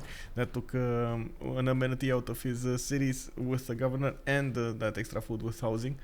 So he's suffering for a little bit. I do want to quickly bounce around the map because we do have quite a few things happening. Okay. No, don't show me Aztec. He didn't kill a single unit. Come on. Oh wait, really? Sorry, joking. Oh, okay. We got. I'm just joking. Let's see Aztec, of course. Scythia not building units. Wait, Scythia not building units. Is this gonna be the trap? Because you see, Rome is building units. Like he knows he needs to get it. Okay. Vietnam, Colosseum, pyramids. Still didn't get those campuses. Oh my God, amazing forest fire south of La Venta. We do have Poolp getting extremely big. 2, 4, 6, 8 cities, by the way. She was on 3 nice. and we were talking about her staying on only those cities. Looks like she just went up considerably. Still know that building in Government Plaza. Yeah. Let's call it What, Ancestral Hall. Yeah, no, she went yes for the top. Yeah, she went audience, but she didn't finish it. It's not. Yeah. Yeah. Maybe it was pillaged, but it looks like it just not built it. Yeah. Japan 2, 4, 6, 8 cities as well. Did finish Oracle. We do have him with multiple theater squares. I do see him on 9 great writer points a turn. And I do see Rome also on 6 great merchants. Vietnam is 5.7. So they have both of these merchants, by the way. They're going to get the monopoly on the merchants here. Kyoto getting another one of these theater squares. I see him building harbors, and he stayed away from the eastern coast. He's not gonna interact with the Aztec whatsoever here. He's going for the sim. Okay, let's keep on watching what's going on here, because this is the most action-packed part of the map right now. The war between Khmer and Spain. 2 turns Titiits getting military science, 1 turn guilds. I do see him getting catapults out, and this is like the easiest city to catapult, by the way. Yes, I told you earlier. Yeah. Oh, the horses has attacked another horse. Yeah. Well, that's. I think that horse will die to the south. Well, he might pillage. Wait, why didn't he pillage? I don't know. Should pillage before that an attack. Oh. Yeah, catapults are coming. He's going to chop it. It's like 2 turns catapults. He just need to get that position. The religion. Oh my god. Oh no. Wait. He gives him a chance. Yeah, we need to give him a chance. It would be too brutal if you just roll him over with the horses. So give him a chance. It's a good guy. Yeah.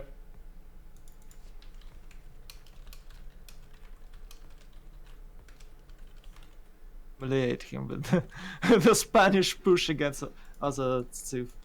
Just let's play, let's have fun. No need to rush anywhere. He has 90 science versus 30 or something. Oh, versus 40. It's more than a double science here, so you can't run from Spanish Inquisition. Come on, guys. It's more production, good gold generation, good culture. Even if Khmer has choral music, I have to point this out. Like Khmer has choral music, and he didn't finish his prasad. Yeah, and his prasad. He's not Russian kid. I believe you can build them like turn 42. The first prasad should be, but you don't have them. I mean, he was forced to build horses. That's why Spain is going at him so early on. Yep. Doesn't want to let him get that edge. That is why you never should place that Indraputra in the first place. You shouldn't settle there. You have a lot of place like on the south. Just you need some time to get your buildings, and you should try to not interact with any other civs before you get them. You know what I'm surprised about, by the way? I do see, of course, Spain getting a few scientists, but he's not going for his encampments at all yet. He doesn't care about He has one conquest. encampment. Or what? No. Where? He's not going for traders? Or what do you think? No, wait. Where do you see an encampment? I don't see an encampment. But yeah, he got his general from the policy cards. Yeah, I forgot. Yeah, from the points. And I see he might actually lose his second horse over there before he's gonna kill the city. Yes, the catapult is attacking. So but unfortunate. No, come on, just. He has knights coming out of Barcelona next turn. It's fine. 3 turns actually. 3 turns. But Khmer, look at Khmer, man. He's trying to sneak in a scout to pillage those missions and the holy sites. And talking about holy sites, Spain is generating 2 great prophet points a turn. That's 10 turns from getting a religion. That's way too long.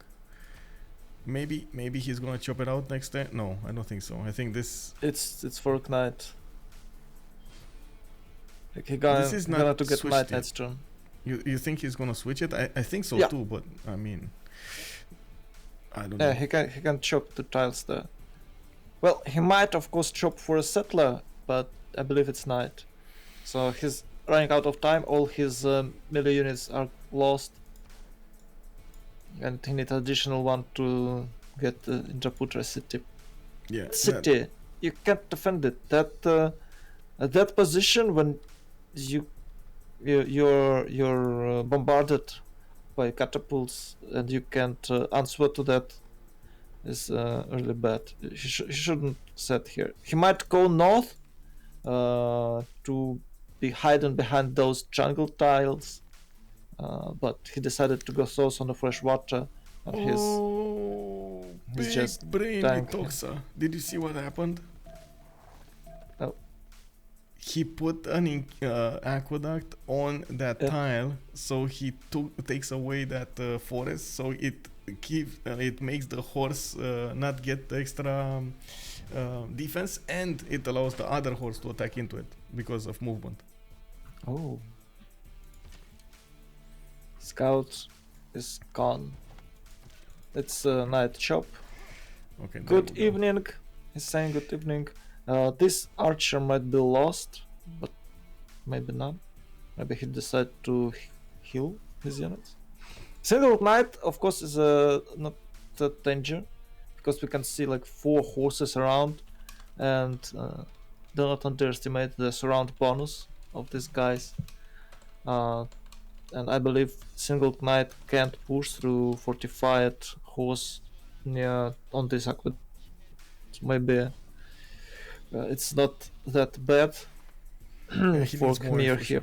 He needs more for sure. I'm a bit concerned about Spain's timings, but I guess he doesn't care, right? When he's gonna get his conquests, he's gonna start building them. He's gonna get He chopped for a project. No, but no. From where?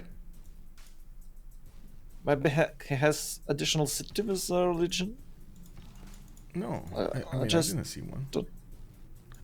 I just don't understand where he get that profit. Maybe he bought it? Can you buy a profit with the gold? I can't Can see. you buy a profit with the gold? You should be able to buy any of those. Yeah, it's... What? He doesn't have faith anymore, so you might be right. And he was generating a lot of it. He spent faith to buy a profit. Oh, guys, it's a new level. It's a new level. Oh my god, this knight will be the unkillable beast going against the horses of Khmer. Yeah. It's 62 already, and he didn't activate that religion yet. Come on, guys. Save the general! No, general time. Maybe he has Titiits. +7, by the way. He has +7, but what about this? Oof. What about this builder? Maybe he can delete it to. Oh. You can't actually switch places in that situation. Yeah, that is why he has to move like this. Yeah, he can't move the grid general anyway, because it got pushed back. No movement. Anyway, I was expecting him to build a line of warriors like that. And usually when somebody's going for conquistador timing, you see them preparing before, like 3-4 turns before that, with literally all of their cities making warriors and then sending them on the front line. They have the gold between them, they have the resources that they can upgrade into, and I'm pretty sure he would have had mercenaries to go with it as well. So I'm not so sure why he's not going for warriors here. Is this not going to be a conky push? Are we going to be sad about this? Yeah, we're definitely going to be sad about no conky push, but does they have niter? Do they have niter? He just discovered the niter, right? Yeah, but 10 niter. And Hazaggi has niter. It's only, I believe it's only 2 or 3 niter. I think it's 3 to get a single conquistador with the right policy cards, of course. So he can go for it. Why? I don't know. He has a niter tile to improve here. Yeah. I don't know. And they have gold. They have gold. Sorry, they Yeah. have gold. What? Why are you doing this, guys? Come on. Well, we're definitely gonna need to see what's going on over there. And coming back, of course, on the other side, I do want to check out what's going on. Aztec. Let's see, 2, 4, 6, 7 cities, 7, 8, 8, 9 actually. Another 2 cities to the east side here. Definitely needs to get them on the green continent, so he gets some more resources. I see at the moment he's benefiting from, let's see, plus a 3 per luxury attack bonus. I'm not so sure exactly what resources he has, but let's check out. We got whales improved, we got salt improved, and sugar. Okay, so he's gonna have plus 4 from the pearl tiles, plus 5 from fertile, plus 6 from ivory tile. Ooh, that's plus 6. That is gonna be a very strong Aztec on the coast. Yeah, and he's going triangle in his capital, building commercial hub, but it's not Reina City. Usually you go for it only with Reina. Yeah, I don't know why. To get additional science on your second. I know why. He wants Era Square. That's why. He wants is it plus 4? Yeah, it's plus 5. Yeah, it's plus 4.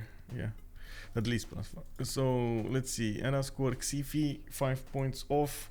He has the caravels. Oh my god, Scythia did manage to make a lot of caravels here, and this is gonna be very terrible for Rome, defending against the two sides. Let's check admirals. Admirals, I see he does have Rahendra Kola with him. Oh wow! Well, okay, he snatched it away. It's big. It's big for Rome. Rahendra Kola. And Scythia has 2 for his boats, so a much wider screen of boats. I do also notice we got, let's see, 67, 64 for Titiits, he's going golden. Phyrsos 67, 64, also going golden with 86 science and 123 culture. They are like, at least in the stat screen, Barking Gang is just totally overwhelming their opponents. We do have Hazaggi with 68 out of 60, 66 out of 68, so he needs 2 more points. I do see Titiits getting more of these units out to attack. Oh my god, look at this archer, unbelievable. He got the religion, finally he got the religion. 68 strength knight going against the horse of 56. Okay. Then it could be much more easier for him. But we might see conquistadors, so it's definitely worth it. Deluxe, oh my god, this is a bit problematic. 9 points away from getting a golden age. Deluxephilippe on Scythia. He's not gonna make it. But I guess Xiffy is not gonna make it either, or I don't know. He's still 62 out of 67. This is plus 2. It looks like he wanted to go Dark Age. And missed it. Yeah, I think he's just missed Dark Age. He could have gotten a city here. I don't know why. Why? 4 points, man, for Era Square. But having Penbrashe voice is more important than having a bad city. Oh, he needs 5. Oh, yeah. He needs 5 points. He's going for industrial zone, I believe. Oh no, it's just industrial zone out in the middle of nowhere. Okay. Yeah, it's like plus 2 there. Well, it'd be plus 5 in some point of the game if he managed to get the bath here. And I'm surprised that he doesn't have much bath. You know, you go for Rome like doesn't have any. Trade center, some district, bath, and industrial. So you get bath early. He doesn't have any baths. Yeah, he could have plus. Wait, seriously? Not a single one? Not a single one. We should remind him. How? I don't know. The power of our concentrated minds will contact Xiffy. Let's turn on the candle, boys. I believe it's because he has to rush top tech 3. He haven't go for a bottom, and that is why he has no he just has no tech, and he's now rushing for military engineering to get niter to be able to build some frigates. I guess that is why we don't see any bath.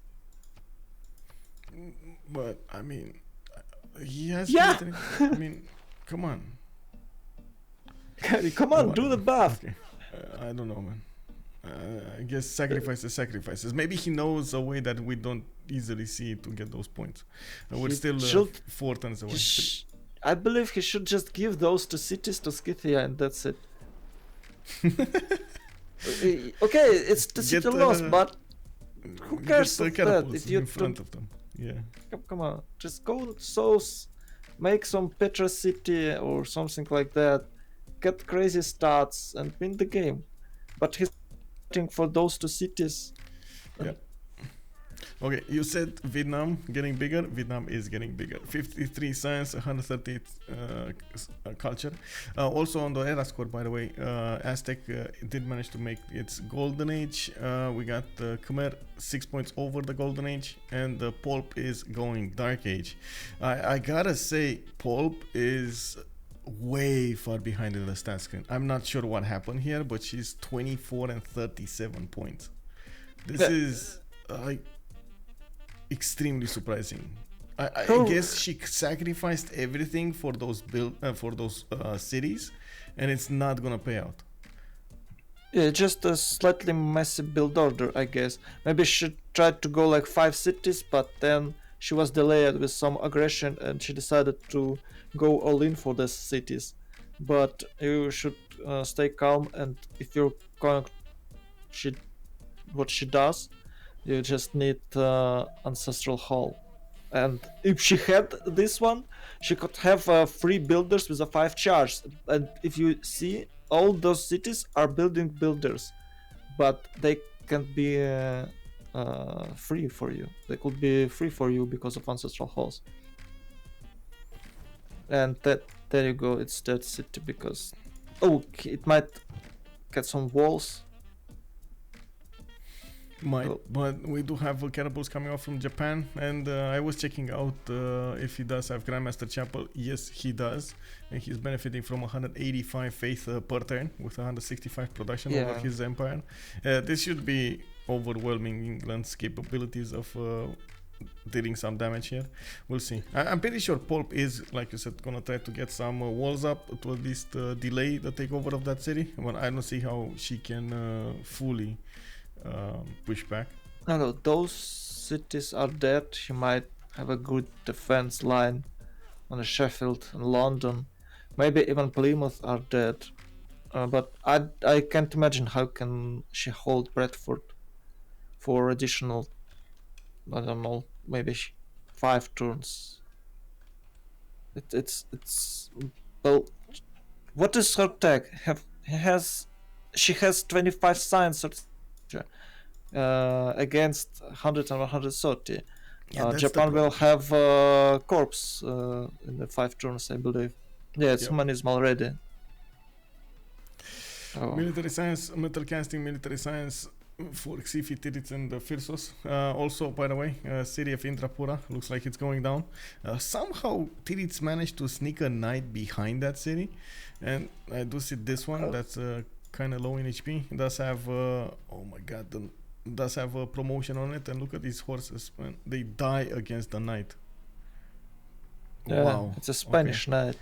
Yeah, Spanish knight. We got missionaries, Catholicism, trying to spread the good word of their religion here.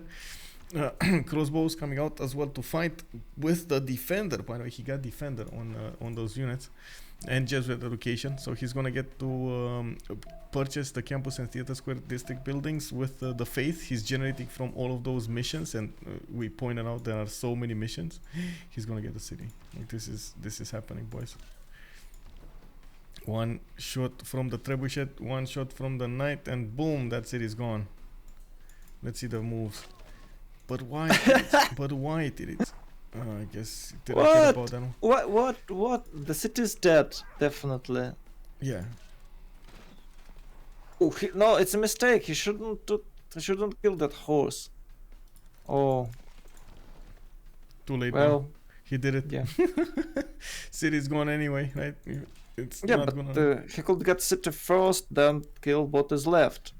Yep. But by the way, Xiffy 67. So he did get the golden age from something we didn't actually get to see over there. I still don't know. Maybe he raised some city states, but he lost all his fleet. Yeah. What a terrible surprise. Who would think about? Yeah, I mean, Scythia on the coast with a general is just not something you wanna go against. Look at these 75 strength caravels, and that's a fully strength caravel. If you take a look over here, it's even worse. 76. Yeah, it's +9. He didn't even switch to oligarchy. But press 5. What? Yeah, it's monarchy without legacy. Oh, it's so painful. What can I say? Well, Xiffy. Oh well, it happened. He's gonna sacrifice. Look. Oh, and this was a Diplo quarter city. Why? Well, I mean, he's gonna need to rebuild it in the south somewhere. I would have loved to see some defensive catapults, trebuchets on the coast so he can delay this, but I guess it would have been, like I said, just a delay.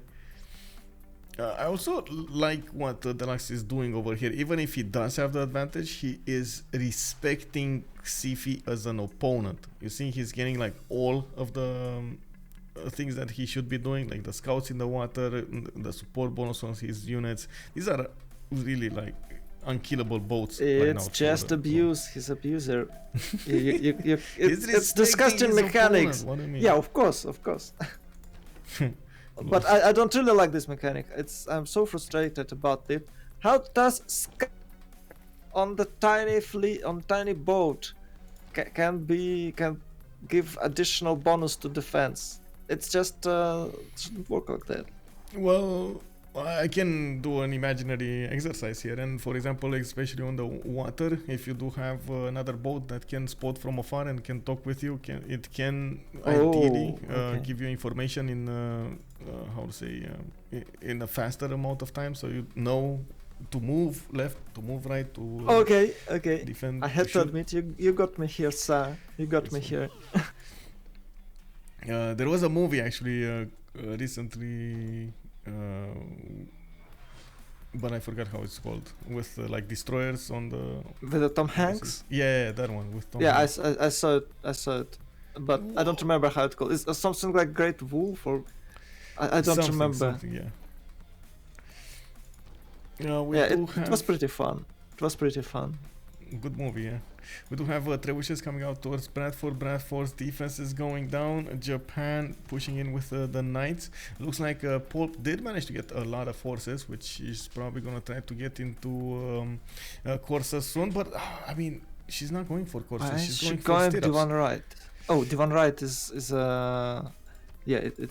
not Reformation. It's Divan Right. I just missed it. All of the players from Barking are getting their golden ages, while on the right side we got 1, 2, 3, and then Poolp is going Dark Age. Well, Dark Age might actually help her in this situation with the +5 card. She's gonna have to defend anyway, so she's gonna get the heals in her territory. I don't see her pushing anytime soon from this place. Yeah, she has a lot of cities. She's surely not die right now, but just don't know. It looks like she had a plan, but somehow it doesn't work it out. Because I just don't know why. Oh, we managed to push away these knights? Yeah, I mean, sacrificed so much health from the horse, but yeah, that knight is just gonna get a promotion off, and it's gonna come back. That's it. I do have to point out, Japan at the moment didn't actually go for his samurais. The samurais would have been amazing here. And there we go. We got the first one coming up from Nagoya. I do also see why they will be so amazing there. Just with because they have the full strength against units, even if they're not damaged. Wounded. Okay. Yeah, that's the. I think Poolp is gonna use all scout spamming tactics, but she spams horses instead of scouts. So well, they're at least harder. What can I say? Stronger. Okay, so let's see. Indrapura's dead. We got Titiits holding on to it. We got Burika moving. Bombards in the cities of Spain, moving towards Khmer. Bombards being built in Barcelona. I see builders coming out and chopping some more tiles for gold there. Also, they just went over the next era and like predicted, Victoria was the only one going into a dark age. Phyrsos, wait, Phyrsos just got a musketman? Why did Phyrsos? Oh, Japan. Oh, I see. He's going muskets against England here. Well, and of course he needs to defend against Scythia, which is taking over Kumasi. That's, oh well, unfortunate. How could that happen? I don't know. Wasn't Kumasi was Japan's city? No, I think It's not. only 4! It's only 4, yeah. Come on, Is, Japan! I don't know. Oh, Japan is he's- keeping. I don't know what Wait. Japan's doing. He's not doing anything. Yeah, for a moment I thought that he got Nazca and Laventa, but it's Hazaggi's cities. Yeah. So- Oh, he's fighting maybe for. No, I don't think Oh, so. Mitra is Let's Titiits. check. Yeah, no. Mitra is Titiits. Wait, where is your invoice? You know, where is your invoice, Japan? Auckland maybe? No, not here either. Poolp keeping a hold on that city. I don't know. Like he. Wait, Bandar Poolp Brunei holding maybe? Auckland? Xiffy, Loutre. Yeah. Oh. Your guess is as good as mine. Why this happened? What is going on in this game, guys? Sorry, I just stay silent for a brief moment. Okay, let's see a soft tile over here. Let's go for this. This.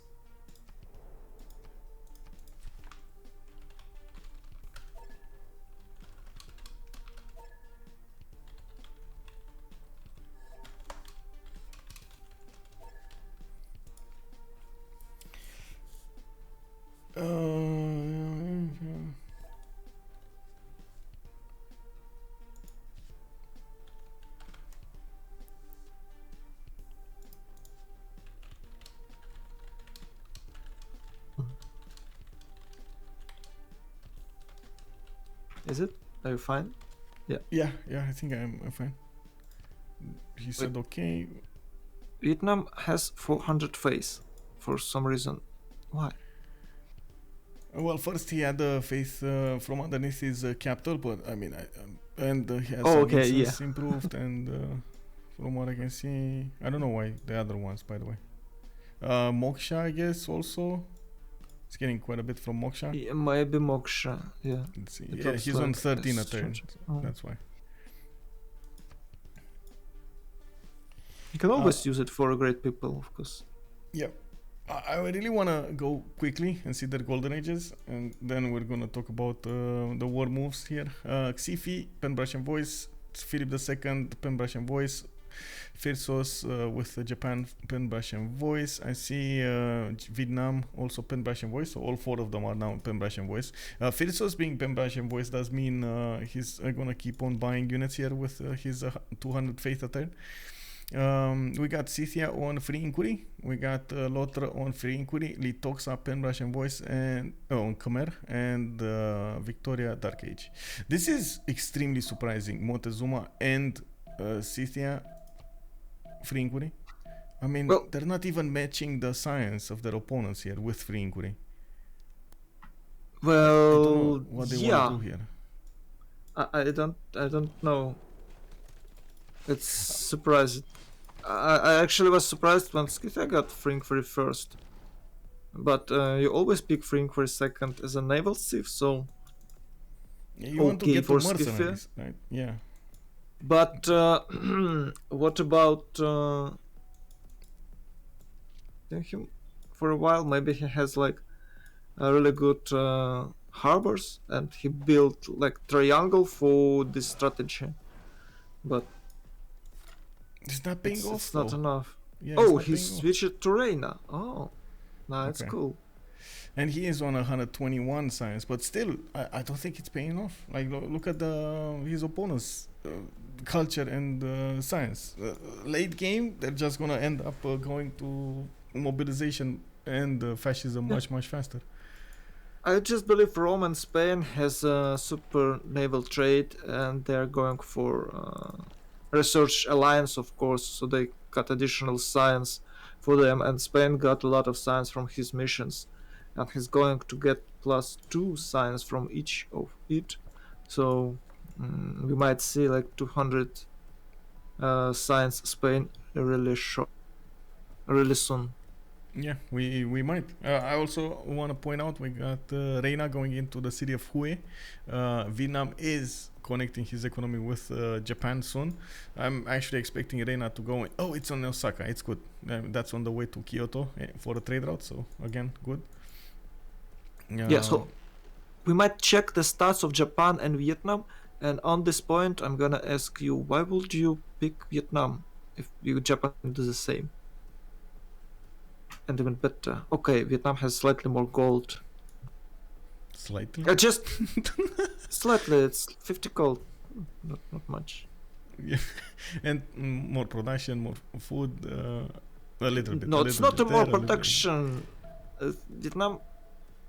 Well, yeah, I just not a huge fan of this thief, and I just trying to understand why do people keep picking it. Well, the LD bonus in the culture is quite amazing, and if you do get an opponent next to you, it's also good. I don't see Hazaggi going for his buildings in the tons, though. That would have been interesting to see. Also, him coupling an attack with Japan would have been nice. It looks like he's just gonna let Japan get his way here with Poolp. I think he's trying to go around the fact that late game Vietnam is not that strong, and he's gonna need to try to sim around it, like get those campuses going, get production going for himself and so on. Economy also. I believe he's able to build some army later in the game for tank push.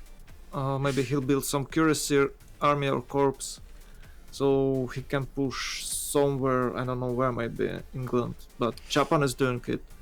I was expecting that Vietnam will take the religious city and will try to push, so Japan can seem even harder to get second monumentality, but they choose to go another way, and city is still alive, but that one knight has a movement, so he'll get it.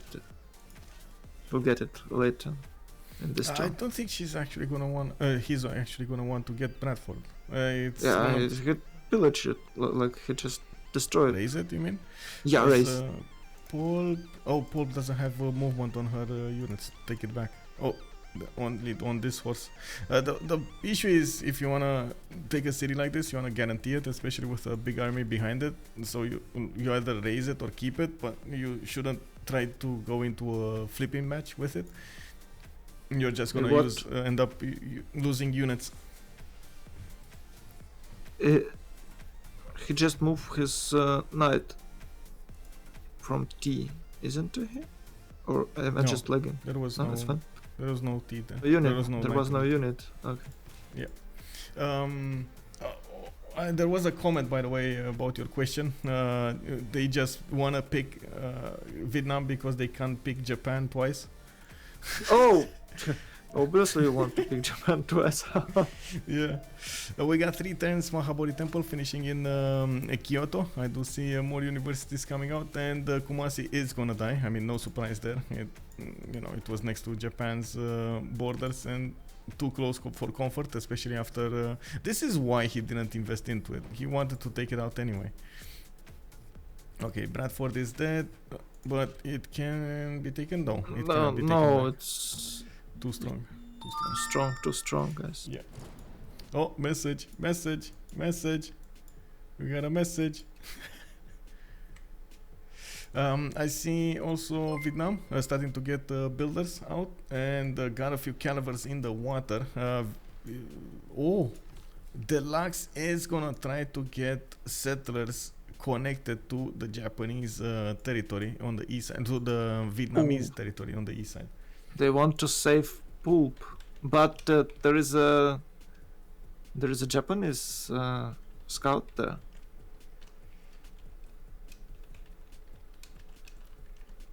Yeah, there is a Japanese scout that's gonna see this happening, but I'm not so sure he's actually gonna get to push towards Guangzhou. Does he? He should know these are not coastal cities, right?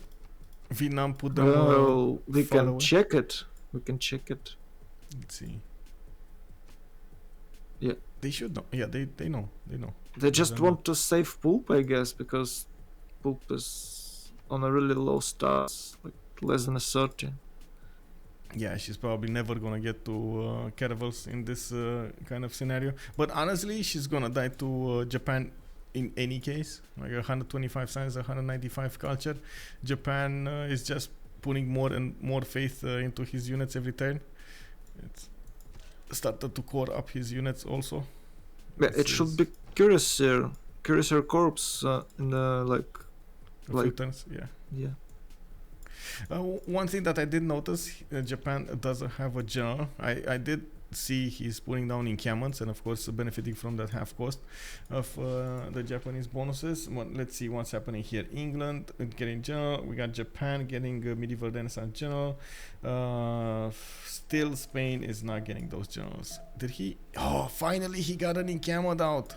Finally. And we got the cuirassiers coming out from Spain. 84 strength against the knights, 75. It looks like he got a few field cannons as well to play against Khmer here, and this is extremely dangerous for Khmer's 63 science and 94 culture, minus 39 gold a turn as well. Spain, even if he's not using his conquistadors, he is still destroying Khmer's defense slowly but surely. I'm actually extremely surprised we don't see conquistadors here. Why though? Well, they are too slow and you had to go for 2 additional tags. Maybe with his science he decided to go straight to cuirassiers. Maybe that is the reason why. Because Yeah. actually you can't push with conquistadors. It's really hard. In this case he definitely could because it's not far to walk. But Well, he's just- gonna get Grandmaster Chapel. Maybe he's gonna buy it's them. just right now. Maybe Maybe he can buy a single one to get points. I mean, is a there score any for- other reason for so many missionaries? I guess converting his own cities, but he's converting his own cities. I don't know. I just love conquest. I want to see the conquest. Let's see conquest. bro. Okay, Michael, it's time for predictions. Yeah. GG in next GG before turn 70. What do you think about it? It's 1062 now. Yeah, it's turns No. to GG. I believe they're able to get Khmer capital before turn 70. I think no, but 75 maybe. Mhm. I think they're putting a lot of faith into Aztec and Scythia. Scythia getting that connection city. This plan will start to develop in the next 5 turns. We got him needing to take down Lugdunum and Antium. How are these cities not dead yet? No frigates. Low I mean- stats. He has a few. That's the problem, right? Stats 82 and 39. Yeah, and keep in mind that Oh, it's free inquiry stats. Oh my God. It's free inquiry stats. Oh my god, like if I take a look at the yields tab over here, I'm thinking of exactly the same opinion as you. As in, how, first of all, are they gonna come back into this? And second of all, how are they gonna maintain their positive attitude to actually, come back into the game and not CC this? Poolp is trying to get... it's I don't know, Poolp, man. sorry. Poolp is trying to get Bradford back. Good vibes for her. Oh, what is this? Used to ... 0, Yeah, I believe dot. maybe on a French Maybe it's, keyboard you have like dot on the OK. On a 0K, maybe. I don't know, man. Maybe it's a code. Maybe. Maybe it's a code. She's sending messages. It's a word baguette, you know? It's a bit Yeah, baguette. exactly. That's how you say baguette in French. ... 0 ... It's a binary baguette. Oh, it's Morse code. It's Morse code. You know? Yeah. There is baguette or no baguette, and Morse code for French.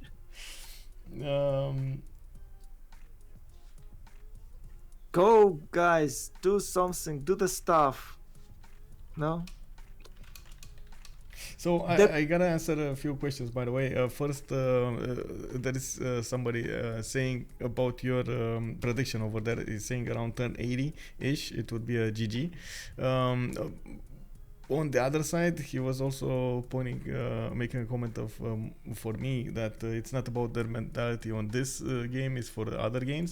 And I gotta point out, this is the last game. This is like at the moment, Cuite Imperiale is not making it to the playoffs. It's if I take a look at the stats over here in the Group A, they're 1 win, 5 losses, and even if they do get 2 wins and they tie with Zok with Zone of Control, they will not get to tie break for a 4th spot over there. It's Sphinx with 4 wins, it's WCG with 5 wins, Sipjo 5 wins, and Buckingham 5 wins. Yeah, they I are, believe. Sorry. at this point it's more important what Barking Gang does, as in if they lose or win, to see what they will do and how they will do in the playoffs, like what kind of slot they're gonna get into the playoffs, what kind of team they're gonna go against. Wait, about that tie breaks. Yeah. I saw that you're counting the number of remaps Yes. team stake. Is it somehow? Is it important No. for tie breaks? No, it's just like a fun Oh, it's just stats. Okay. measurement that I wanted to check. Is basically who's complaining the most about the maps. Oh. You know, that's the stats over there. Who's complaining the most? I see Holiday on Highland. I see the Germans actually. Both German teams are extremely annoyed by the maps. They have like 40 maps each. Everybody else is 3 or lower. Yeah, for some reason they are remapping even the good starts. I've seen some games of them, and if you can remap the map, why don't you remap it? You know, the logic is flawless. Yeah, and I gotta point out, I gotta how to say, I gotta live up to my mistake over here. Lugdunum and Antium are still alive. They're still up there. For some reason, turn 64, they're still up there. Frigates are coming, guys. I don't see any bombards. Bombards actually could save these both Titiits for some time till battleships are come. But no bombards here, no bombardas, so Yeah. frigates will be able to get the cities. Maybe Rome will set like something like a cuirassier corps there, so it will be more than a 70 city defense, so frigates hardly can damage it. But we'll see a single frigate in Antium, so it will be not that easy for Scythia to get this city. Maybe he's gonna get admiral here. No admiral for no extra admiral for Rome. I saw he activated Rahendra, so yeah, he doesn't have another +5. Oh well. Vietnam also making the boats, and he's gonna be extremely surprised when he's gonna see this city settled. Phyrsos is not gonna see this. By the way, Phyrsos is not gonna see this. I also want to make a quick comment, by the way, about both groups, the games that are being played right now in the 7th week. It does matter a lot how they're gonna play against each other in the next in the playoffs. The placement of the positioning in the groups, how hard they are, first place, second place, third or fourth, do count towards the next to the playoffs. So I'm pretty sure they're gonna try to how to say, pick a better opponent for them. Yeah, I think the final stage, there we go. So like the first one in Group A will go against the 4th in the Group B, for example. So it's good to have the higher seeding, right? You're gonna go against the 4th in Group B. Then the 2nd in Group B will go against the 3rd in Group A. Again, this will have an impact, and so on and so forth. So it's quite important to see exactly what results will be happening here. Bedford will have Bedford building walls, so I believe without any siege equipment, Poolp unable to get the city back. She's trying to with the knights, but they're not very effective, and the musketman corps are coming, so it's impossible. It will be impossible to take the city in a few turns. Yeah, the city is down. Maybe she can delay the takeover of her empire, though, especially with Scythia coming over there. I am actually curious what they're gonna do and if they can actually go for something like Diplo victory here. In the First World Congress, we had Loutre Ethanole getting the 2 Diplo victory points, but then he didn't get Mahabodhi. Because it was on Japan, and then he doesn't have a lot of culture to go for statue, which is gonna be actually probably built by Titiits or by Phyrsos or Hazaggi over here. Honestly, even Xiffy can get it. Xiffy can. Khmer, he can get it in Khmer. Yeah, he can. Yeah. So I don't know. It's a hard road towards Diplo victory, and the question is, are they gonna stay alive? His For the Diplo second victory? city, additional city died. That Yeah. bombardas gives no chance for that city walls. Yeah, 2 shotting the city walls here, 63 strength bombard, and of course field cannons are 1 shotting the crossbows. By the way, Yeah. Was it pillaged or he just kept this Grandmaster Chapel right next this turn? Like turn 67 Grandmaster Chapel. yeah, It's very he late. never built it. Never. Oh, He and he just has built it actually. 120 faith. No. This Cuirassier corpse is more just can't die here. You can try to get some units, but eventually you need like 7+ shots for any units. Wait, Oh how? my, Wait, oh my god! It actually wasn't attacked and died. what? Why did what? I don't know. I guess he thought he's gonna remain alive, but it didn't. Yeah, but there is additional crossbowmen there. You Yeah. just what? I don't know. It happened. What can I say? Anyway, your prediction on maybe taking over Angkor Thom looks like it's turning out to be true before 1070.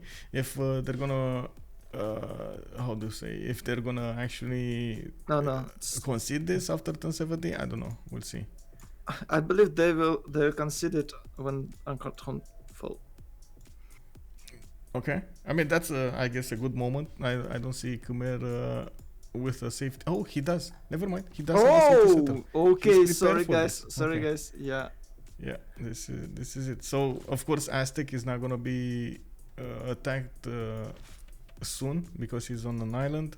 Scythia is on an island, and then we do have Spain just getting bigger. But I mean, you can't stop this Spain.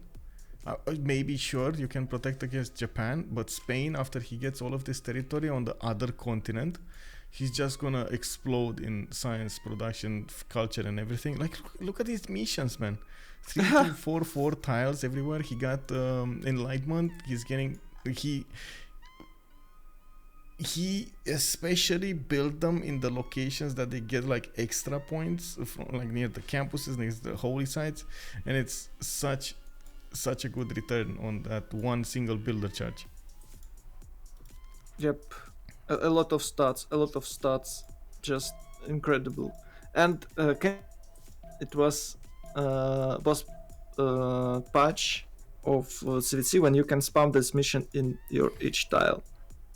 Oh, I remember that one. Oh, good times, man. Good times. When you could place them next to each other, you can just convert your whole territory. Well, the question is, how do you win this field cannon units with your crossbows? Well, answer, You can't. you can't. Oh, additional, why do you move? You can just level up. Just level up. I guess he didn't want to take the chance of it dying there. He got new cuirassiers. He's gonna move out the bombards. It's fine. The city's Bang! Bang! City's dead. Yeah, I think it's next turn. Yep. Next turn, that city looks gone. Ooh, didn't have enough movement points. Still no conquistadors. Oh my god, he did it without conquistadors. Oh man, that I guess The best first fight. city down. Yay! first city down. Lugdunum, Deluxephilippe dealing the damage against Xiffy over here. Go Deluxephilippe. You can do it. There's another one city to burn. He should maybe destroy it? He can't keep it. He can't keep it. Yeah, it's too close to the Roman capital, especially with the Rome being in a golden age. It's way too much loyalty pressure. And that city is 14 pop. That's a big city. Yeah. Oh, what's his pantheon? Oh, it's Lady of Regis or Mars. Yeah, I forgot about it. Sorry. Czech Ravenna, it's even bigger than Rome. It's bigger than Rome. Yeah, 15 pops next time. My. What can I say? A lot of food. A lot of food. And finally, he's getting his baths, he's getting his production up. Okay, I mean, it's starting to be quite nice on Xiffy as well. 239 production. He's on the same, almost the same science level as Tomeres, but like you said, it's free inquiry Tomeres. So Scythia is going to lose, like, what, a quarter of his science next age? He's going to lose a lot. I believe it will be like 65 science for Scythia. 65, that's a lot, man. That's incredibly. He doesn't use policy card? What? Yeah, he doesn't have the double harbor. Oh, He then doesn't not have the 65. Sorry. I think it's like not. more like 50, like 20, maybe. Yeah, it's like 20 then. It's like 20 then. Maybe 15. Without policy card. I thought it was with a policy card. Usually you get policy card. Why wouldn't you? Really interesting. What policy card does he have? Let me take a look over here. There are calls in the Steam chat. Barking Yank should get this faster. Why they're not getting a move on? Oligarchy, Legacy, Machiavellism. Interesting, by the way, for the extra spice. Wieselbanken, Serfdom, Professional Army, and Conscription. I believe he doesn't really need +4 right now. Oh, he's going to fight Vietnam. Yeah, but Vietnam has a corpse. How can we beat this? Sheer numbers. England got herself an ironclad. Yay. Yeah, that's a 76 strength city. She managed to get the admiral, I believe. Yeah, it was ironclad admiral there. Santa Cruz, no? It's not. No, Santa Cruz is the other one. Yeah, I don't know what they're doing. Sorry, I was just. It's fine. Anyway, it's still gonna be tough to defend these cities, especially with the Vietnamese boats. I still think Vietnam will lose this war in the long term. But again, I mean, he doesn't have coastal cities, and by the looks of it, he's one-third in caravels. Yeah, Okay. he has a lot of science after he built that campuses. Yeah, 165 to 119. I was curious for a second that if he's going for his own ironclads. If he would go ironclads, he would definitely defeat Scythia over here. Well, he might go there. There's nothing that can stop him to do so. I believe he'll go there. I mean, you believe? I guess he's going top. Yeah, it's now. Military science now. Tactics, yes. Oh, military tactics, sorry. Yeah, mass production next, so... Yeah, maybe it's industrialization. Yeah. He's on the way. Top 3. While Japan is pushing with field cannons and cuirassier corps. Now this is going to be a different unit to defend with. We're turn 68. Very close to see that prediction happening from you. Is it going to be before turn 70 or after turn 70? Well, they took the capital, so my prediction is already happened before turn 70. But they didn't CC yet. That's the thing. Yeah, they didn't CC yet, but it was my second prediction. So my first prediction. Yeah. Maybe. Still hope.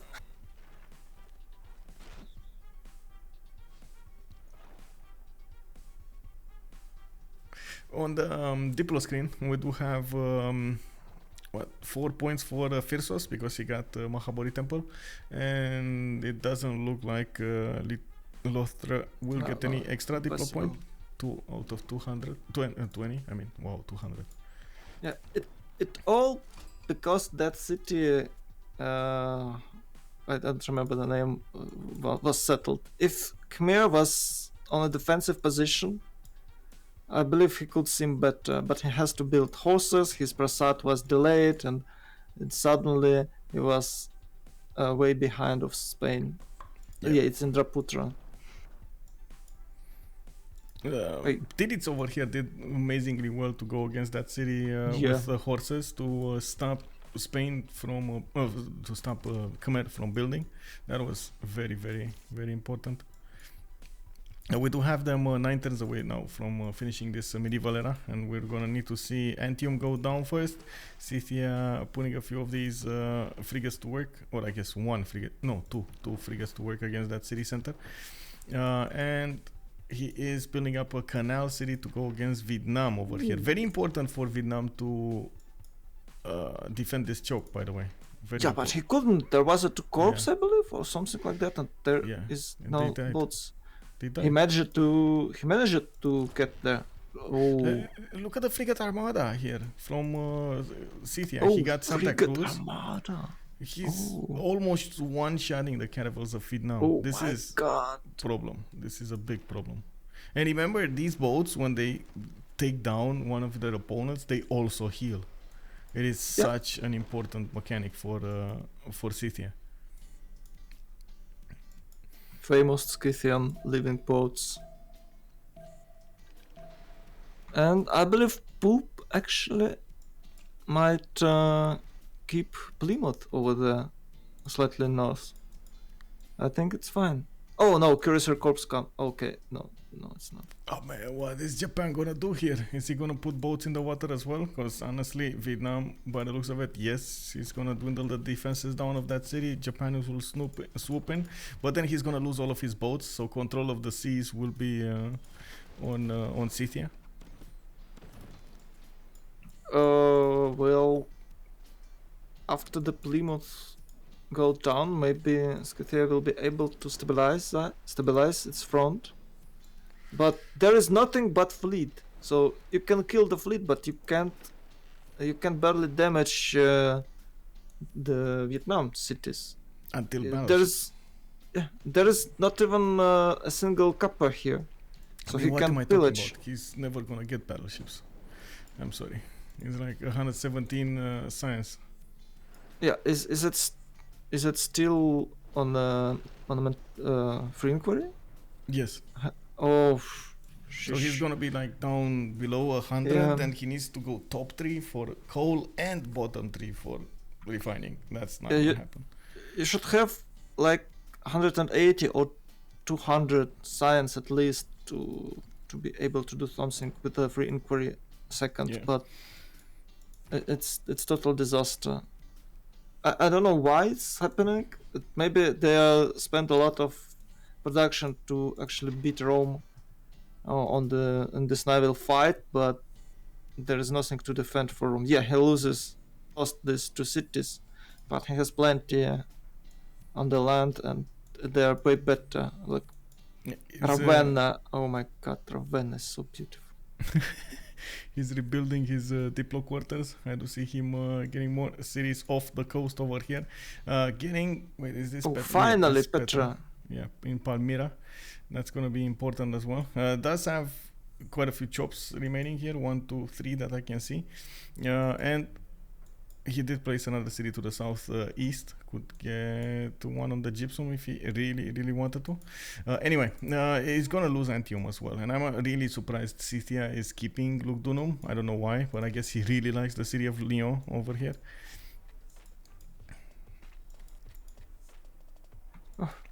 Oh, Scythia. Wait. Japan. I mean, Japan is gonna take down England. 49 science, England 33 culture. This is quite, I gotta say, surprising. Monday or Tuesday, we had a game from Cuite Imperiale in the CWC squadrons, and they managed, like, Poolp managed to fight 3 players at the same time and win. It was unbelievable performance from her. And now, I mean, yes, maybe the spawn, maybe the choices, but it was like totally different game. Such a big contrast. Yeah, I believe for some reasons her plan wasn't working really well. She definitely had one because she stayed on the city for a really long time, had a lot of workers here, was able even to save them from that scout raid we saw. But I don't know what's going on wrong with this Victoria. Maybe she expected split continents.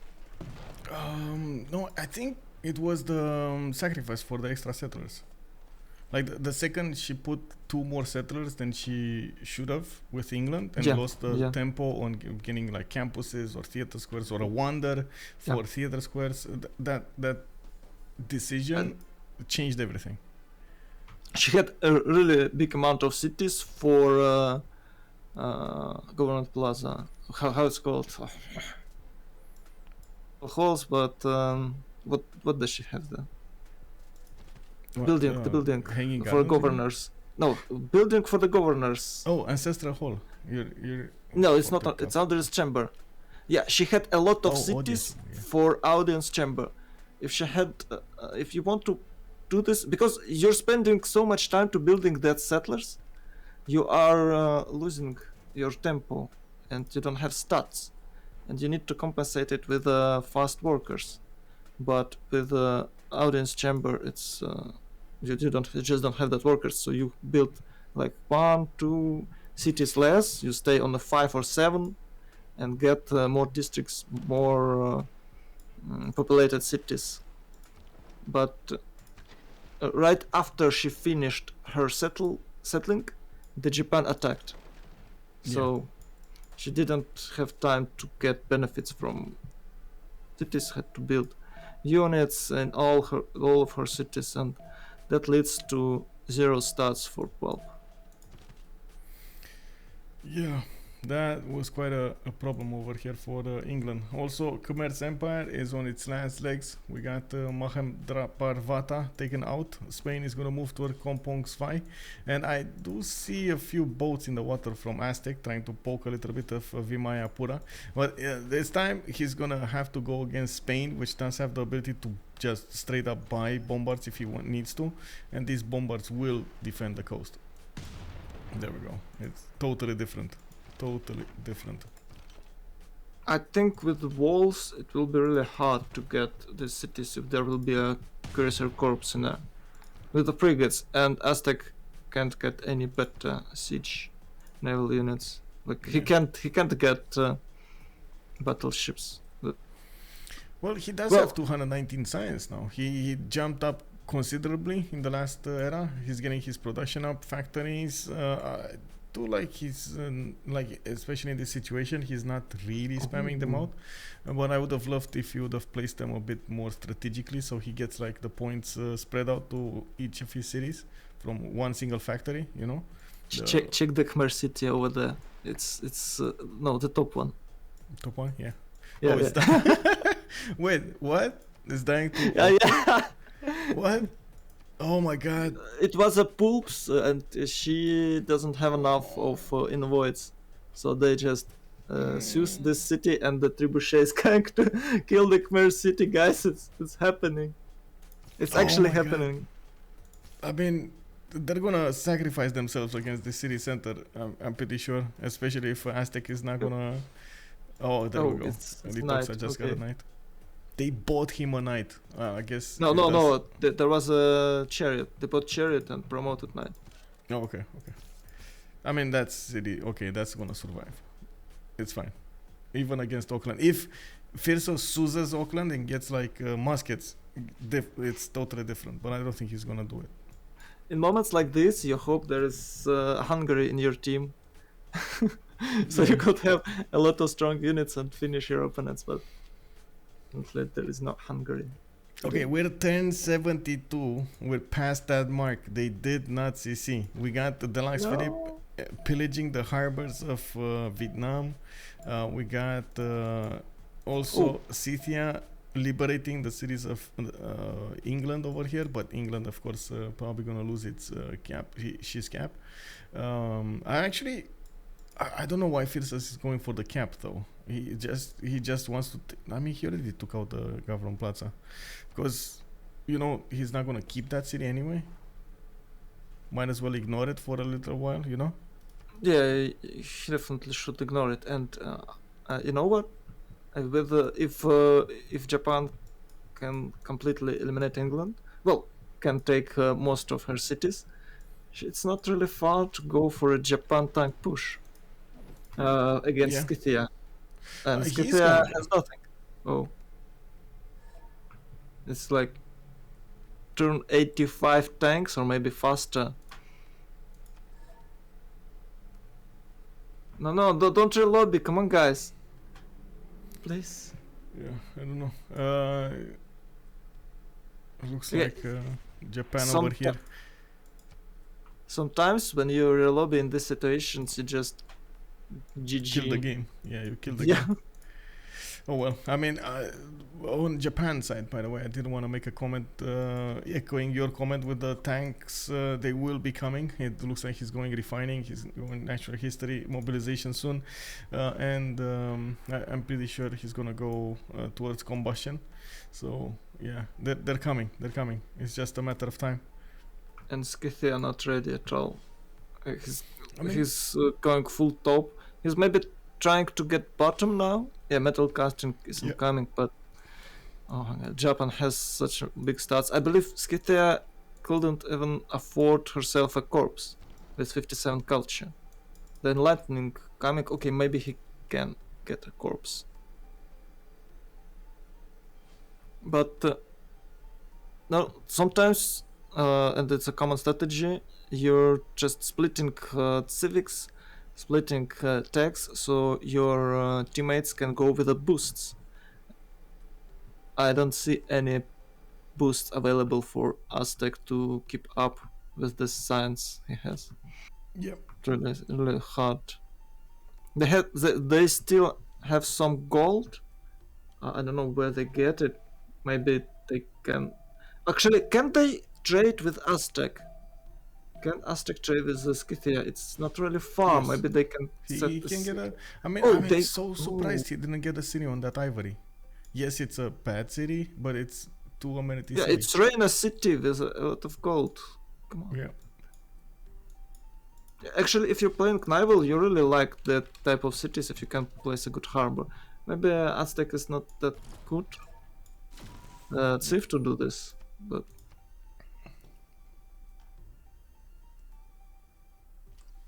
Well, looks like we're gonna have that relobby. Just Yeah. I would say they just starting to got city from Rome. Scythia got city from Rome, the southern one. So Rome lost his both naval cities, but it's not a big deal. It's not a big deal. He still has more stats than Scythia, I believe. A lot of good fights here. Really interesting match. I'm surprised that well, not that Khmer died. It's really hard to play against Spain, but it's you should be ready. If you're not banning Spain, it's really risky to go for religious chief. And they got like two potential religious chief because Scythia can definitely play with the holy sites and the Kurgan's gameplay style. He could do this on this map, but he decided to go full naval, and these Kurgans did nothing good to him. yeah. Which Without is- that monumentality, that was quite a problem over there. But I mean, honestly, even with the monumentality, I'm not sure if it would have been better in this scenario. The only thing I can say, he might have actually lost to Rome on the coast over there if he would have gone for anything different than Vringuri. well, I You disagree. saw the timings; they were so close to each other, right? There was so much potential on Rome. Yeah, they were so close, but if you go the start like Scythia does, you should be ahead of it. But against Rome, it's apparently not really working because Rome is the best civ in the game. Okay, and maybe I'm just this joke is too far. It's of course not best civ in the game, but it's really easy to play and it always it can outplay any position Rome settled for. He can go naval, he can go culture, science victory, he can make a lot of production, he can do anything. It's not specialized in any type of victory, like maybe Greece or Greece Gorgo, but he still Well, I can gotta do a say, lot I of don't things. really share your belief in Scythia's ability to sim that much, but I guess No, I'm talking about Rome. Rome is Rome. I mean, Rome is good every point of the game. Yes, I agree. I don't know why, for a reason that I thought you were talking about. Yeah, because I Scythia. took it for Scythias, but then I Solo, switched yeah. to Rome, and maybe Yeah. it wasn't announced that. Well, in my mind, my words was clear, you know. But maybe sometimes I just don't say it really clear for I don't know that word for the people who I'm talking to. And I don't see any stream. Stream is gone. Oh, thank you for reminding me. Sorry. Yeah, it was here, but it's gone. Yeah. I restarted the.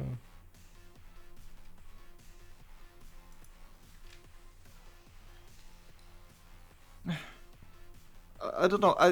I trying to figure out how Cuite Imperiale gonna win this, but I think at the moment they're just playing for the fun of it. This is the For last fun, game, possible game in any scenario. Oh, there we go. Deluxe is calling it out. They're GG. QVCC. So it's GCC. turn 72, I guess, or 70 what? Yeah, 74. Man, 74. so close. Look at Oh. that. I said 75. Yeah. It's one turn. 75. Well, it took a few more turns for their mental attitude to change a little bit after they lost Khmer over there.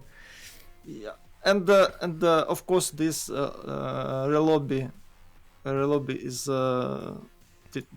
make them to do so.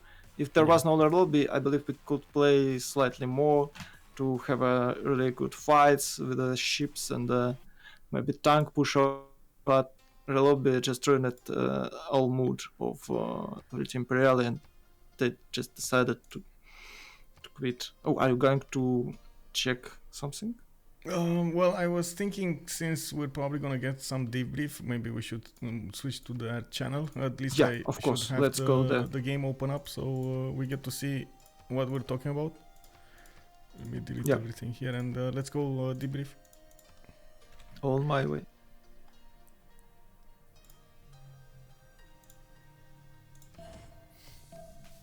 Hello. Hello and GG well played.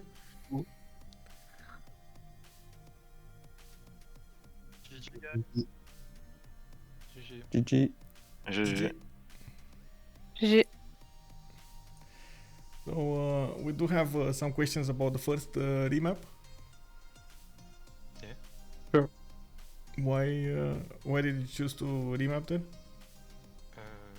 Because I had a flood on my cap, and I went back to one pop, and with a 2-turn growth, so I lost almost 3 turns on my settler, and there was something else. You had Vietnam very close to Khmer. Oh yeah, Khmer frontline with Vietnam. Okay, you didn't see that Spain was also there and Japan was also there, or somebody like three No. next to Khmer. No, we saw. I think it was Rome next to Khmer. Oh, Rome, yeah. Rome and me. We saw loyalty of Vietnam who was really close, but so why is the question? It was a legit trap, right? I'm not sure. Why you I asked wanted this? to see. I just wanted to see the thought process, because like, I mean, if you saw the 3 versus 1 against Khmer, I'm pretty sure you would have remapped it anyway. But we didn't know about your loss of pop, for example. You guys, GG. GG. GG. Yeah, because Aztec had a really good setup, I guess, but Ouais, j'étais bien dans la première. Very nice in the first one. Did you have a good offensive city with what do we call it? Yes, Gobistan. I had. It was, but I could go on you and on Gubustan pretty easily. Yeah. I had a shit side of Gobustan, but good capital. So I think I can go samurai and be okay. Yes, but I think that before samurai, it's Hello, a good Digital. fight. Yeah, maybe. Thank you, Soft. Maybe. So Je suis fatigué. What do you think happened over there, Poolp, with England? Why the low stats? Shit spawn. Shit spawn. Shit spawn and two scoot came at two bad moments for me. I was going to settle my B3 and I couldn't settle it on the coast, so I had Yeah. to settle in inland. And of Hazaggi could take 3 builder if he had the first move. Oh my god, that Like- builder. And We I saw had the move. settler to delay too, because I have only one direction to settle. Yeah. By the way, why didn't you try to shift enter on my early site, on my second cities, and on my first city first? Because I don't know. I think I don't have a shift enter on you. Because I think you do. You are Not us, sure you have that- shift enter. Not I always. think you have. I think you also have first move on me. And in 1v1 tournament, I don't have a shift enter on even if I host. Depends of the connection of the guy. And if I miss the shift enter, I lose my scout. Okay. Yeah, maybe. why did arm some workers from Auckland? Because we see Auckland and we want to seize it as soon as possible. So we don't want to reset the quest since England had a good quest on it. I had Gary. But yeah, I could have make another one and just farm. I think 3 or 4 bat workers. Yeah, why Spain didn't get religions earlier? He could like rush that city with his horsemen with +9. Yeah, Always felt like +10. I had no need to rush it. Yeah, you definitely don't, but Yeah, that maybe is- it would have been better for sure. I wanted Stone Age, but then I had to do Holy Side, then Project. Mhm. It was a bit painful. Big question over here from the chat, because Xiffy got bullied on the coast over there. Why didn't you commit a bit more on the coast? Because it was too late, and I think I mean we thought that England was on the sea and Aztec too. So I mean I was pretty sure to lose. I just wanted to make him commit on me. Yeah. Well, you did well. He did commit over there navally. But maybe some defensive units over there would have been a choice or something. Did you think about it? Was that an option? What do you mean? Um, You mean catapults? catapults? Yeah. Catapults, yeah. Catapults or bombarding. Yeah, I mean I think even if I defend the cities, I will fall at any time, and I to lose production on something a bit useless. Ah, okay. So you just didn't care that much about them. Okay. Yeah.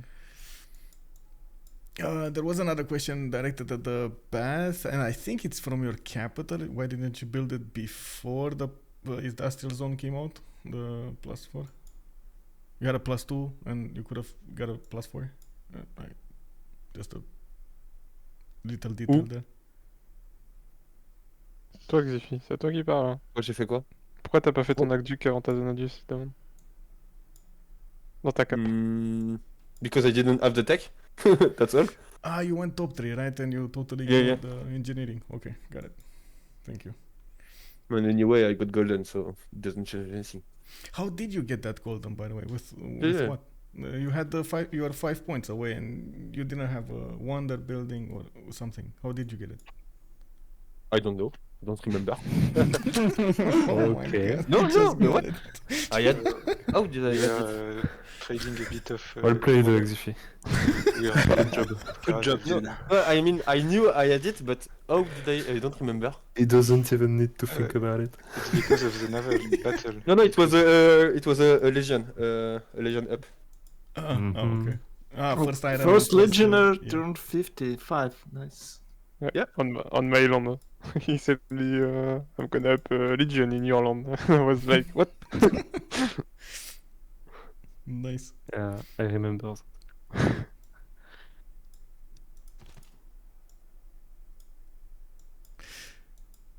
Oh, I guess you were thinking about a possible Diplo victory on Cuite Imperiale, but you didn't get anybody with Holy Site except Khmer. Were you putting all in to Khmer to try to get it, or because I saw you No. put it on Aztec and then Yeah, because Khmer was going to die. yeah. Yeah. What was the second plan then? Scaling to nuke because we had naval control. Okay. Somewhat on our sea. But yeah, too thin of a path to victory to bother to play it. For I think it would have been maybe 2-3 more hours because before I die to Vietnam and Japan on land and they Yeah, I would have think we would denied a have. statue and etc. I think we would have gone cultural victory to end it Yes, Yeah, also maybe. that's what we thought. with rock bonds. On you on Japan? Yeah. Yeah, you had a good setup. Send the from rank band to me. beginning. I have some wonders and I could make more entertainment complex. And I mean, I got so much free writers and artists, so it was gonna be also good tourism pattern, I think. Yeah, I mean, our two most important picks on this draft were Khmer and Victoria, and both of them were kind of fucked on spawn, so hard game. The good thing is we have 4 pretty safe picks, I think, that also seem very well, so I think we had a good draft against yours. And we had the God Sponge. Yeah, spawns were good. Except Japan, maybe. No, it was good. 2-1 Amber, I think it's fine. Yeah. It's good, but we had better on Rom and me. Way better. Yeah, but I was a bit boxed. Oh yeah, double banana. Ron has like 2 elephants, and his second city has 2 spies and bananas. Come on, guys. You can't lose this one. Doesn't matter what you do in the game. With these stats, you can't lose. Look at Xiffy Ravenna. is a very Ravenna. good player. And I believe it's his third city was Liang City, yeah? Yeah. Or his fourth. So Yeah, he has 3 core city, extremely fast and good, and oh my god, it's Yeah, impossible to but lose that. I can't Xiffy is so good. I can't settle my cost, so it's pretty shit. Oh, poor Xiffy. Pour me. Okay, guys, GG, I'm gonna go. GG guys, GG, it was a bye. great game. Goodbye. Goodbye. Bye bye. Hey.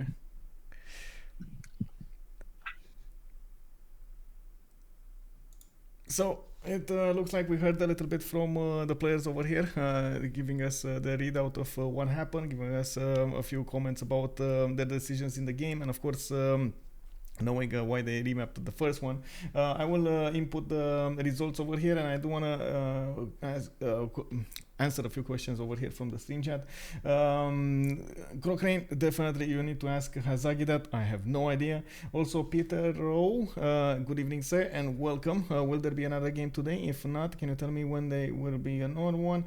It was very cool watching this one. Well, I do hope, of course, you're gonna enjoy the next ones also. Tonight there won't be another game, but you can definitely check out the games on my Discord, for example. You do get a channel. Let me actually show you so you get to see exactly what's going on over here. In the upcoming games channel, I do have every game that I'm gonna stream during the week that I know about, that I actually scheduled, and I'm trying to to say, keep in touch with as many organizers as possible, so I get this updated as soon as possible. Tomorrow we will have, I think, a stream of 12 hours or something like that, or more. I'm not even sure how I'm gonna make it, but I do hope you guys are gonna enjoy it. I also have to say we're gonna have a special guest tomorrow during the Hidden Cup. The semifinals will be starting at 10:30 GMT, quite in the, I would say, early in the day on Saturday, and then the finals will start at 1800 GMT. So there is quite a bit of time between them. We're going to need to see when the first game will be finished, and then when the second one, of course, which players will play the second one. There will be 2 semifinals at the same time. I don't know exactly which one I'm gonna go for. Also on Sunday we're gonna have another game. It's gonna be Forever Young versus Zangi Dangxia, another important game actually, as far as I can tell, for the next stage of the CWC. If you take a look over here, if I open up the tournament page and I go to check out the group stage, we do have Forever Young with Zangi Dangxia. You can see one is on the first position, the other one is on the 4th position. If they do manage, for example, to get 4 points or Zangi Dangxia, they're going to come up on the 3rd one, and we're going to need to see if Forever Young will get a loss on their belt. Of course, with Ulysses coming up over their 2nd, it's all up to Ulysses to see what's their result going to be during this weekend. There are quite a few things that can change in the playoff stage, and looking at the results over here, this is actually the results page. If you click over here in the middle button on the check out the results, you're going to get a direct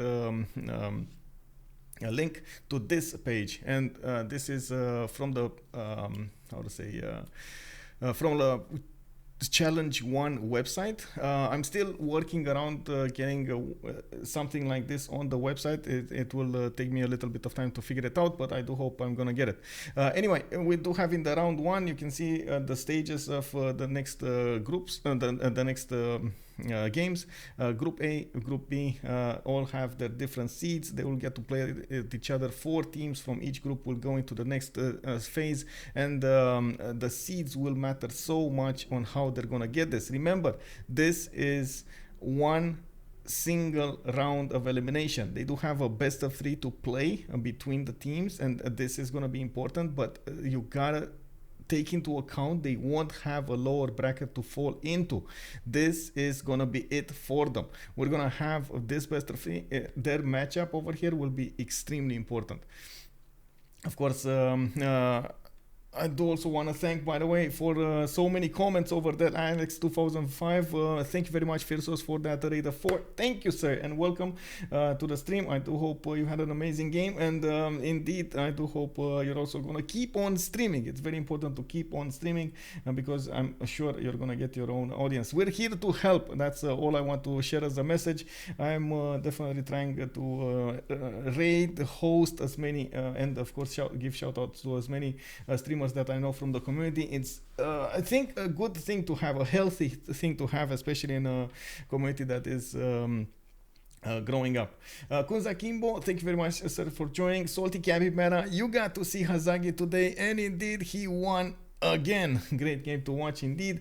Hope you had a great time with us. Let me see what's going on over here. Hogtastic, good evening, sir, and welcome. When it rains the sports, indeed. Also, I have to really say, I'm sorry that I didn't actually get to talk with the chat as much as I do. I do think it was important for me to co-cast with Kacheka. We were both wanting the same game, and I thought it's better to actually have it casted on both of our streams, and of course try to get it out there. You know, he has a different kind of community than I do, and I do hope we're helping each other over here. But tomorrow we're also gonna have a special guest. I do hope you're well, I don't even want to say. You're gonna see it. You're gonna see tomorrow. You're gonna see tomorrow what's going on. So remember, 10:30 GMT tomorrow. We do have the Hidden Cup. Everybody's name will be hidden. They won't know who they're playing against, and we're gonna need to see, of course. what the game will be like. It's gonna be a free-for-all instead of a teamers, and that's again gonna be a change-up. And also, I have to point out that I hope you guys understand there should be no spoilers in the chat. If you know about a player who's playing or what is playing, please don't spoil it for the other players in the chat. It is a bannable offense on all streams. You have to pay attention to that. Most of the streamers do understand this. Most of our viewers do understand this. I don't think we had a case till now, but I really hope we're not gonna have a case from now on. I only understand English and what stuff, non-English all the time. I tend to agree with you, Gonzakimbo. I do watch most English as well, but now that I'm starting to learn a bit French, I'm also trying to understand and watch a few French streams so I can get it through my head how the accent works, what I need to pay attention to the sounds and so on and so forth. Anyway, this was it for tonight. We got to see Cuite Imperiale go against Barking Yang. Barking Yang did manage to get that win on the board, and of course we're going to need to see what will happen in the next phase over here with 6 wins and 1 loss, 7 games of course. It will be very important who's going to win between Sivjo and WCG. They will have a chance to contest Barking Yang for that first seed. So we will probably gonna see one of those tiebreakers being played during the next week. Next week, all the week will be dedicated to tiebreakers. So bye, good evenings guys, and see you tomorrow 10:30 GMT. Bye.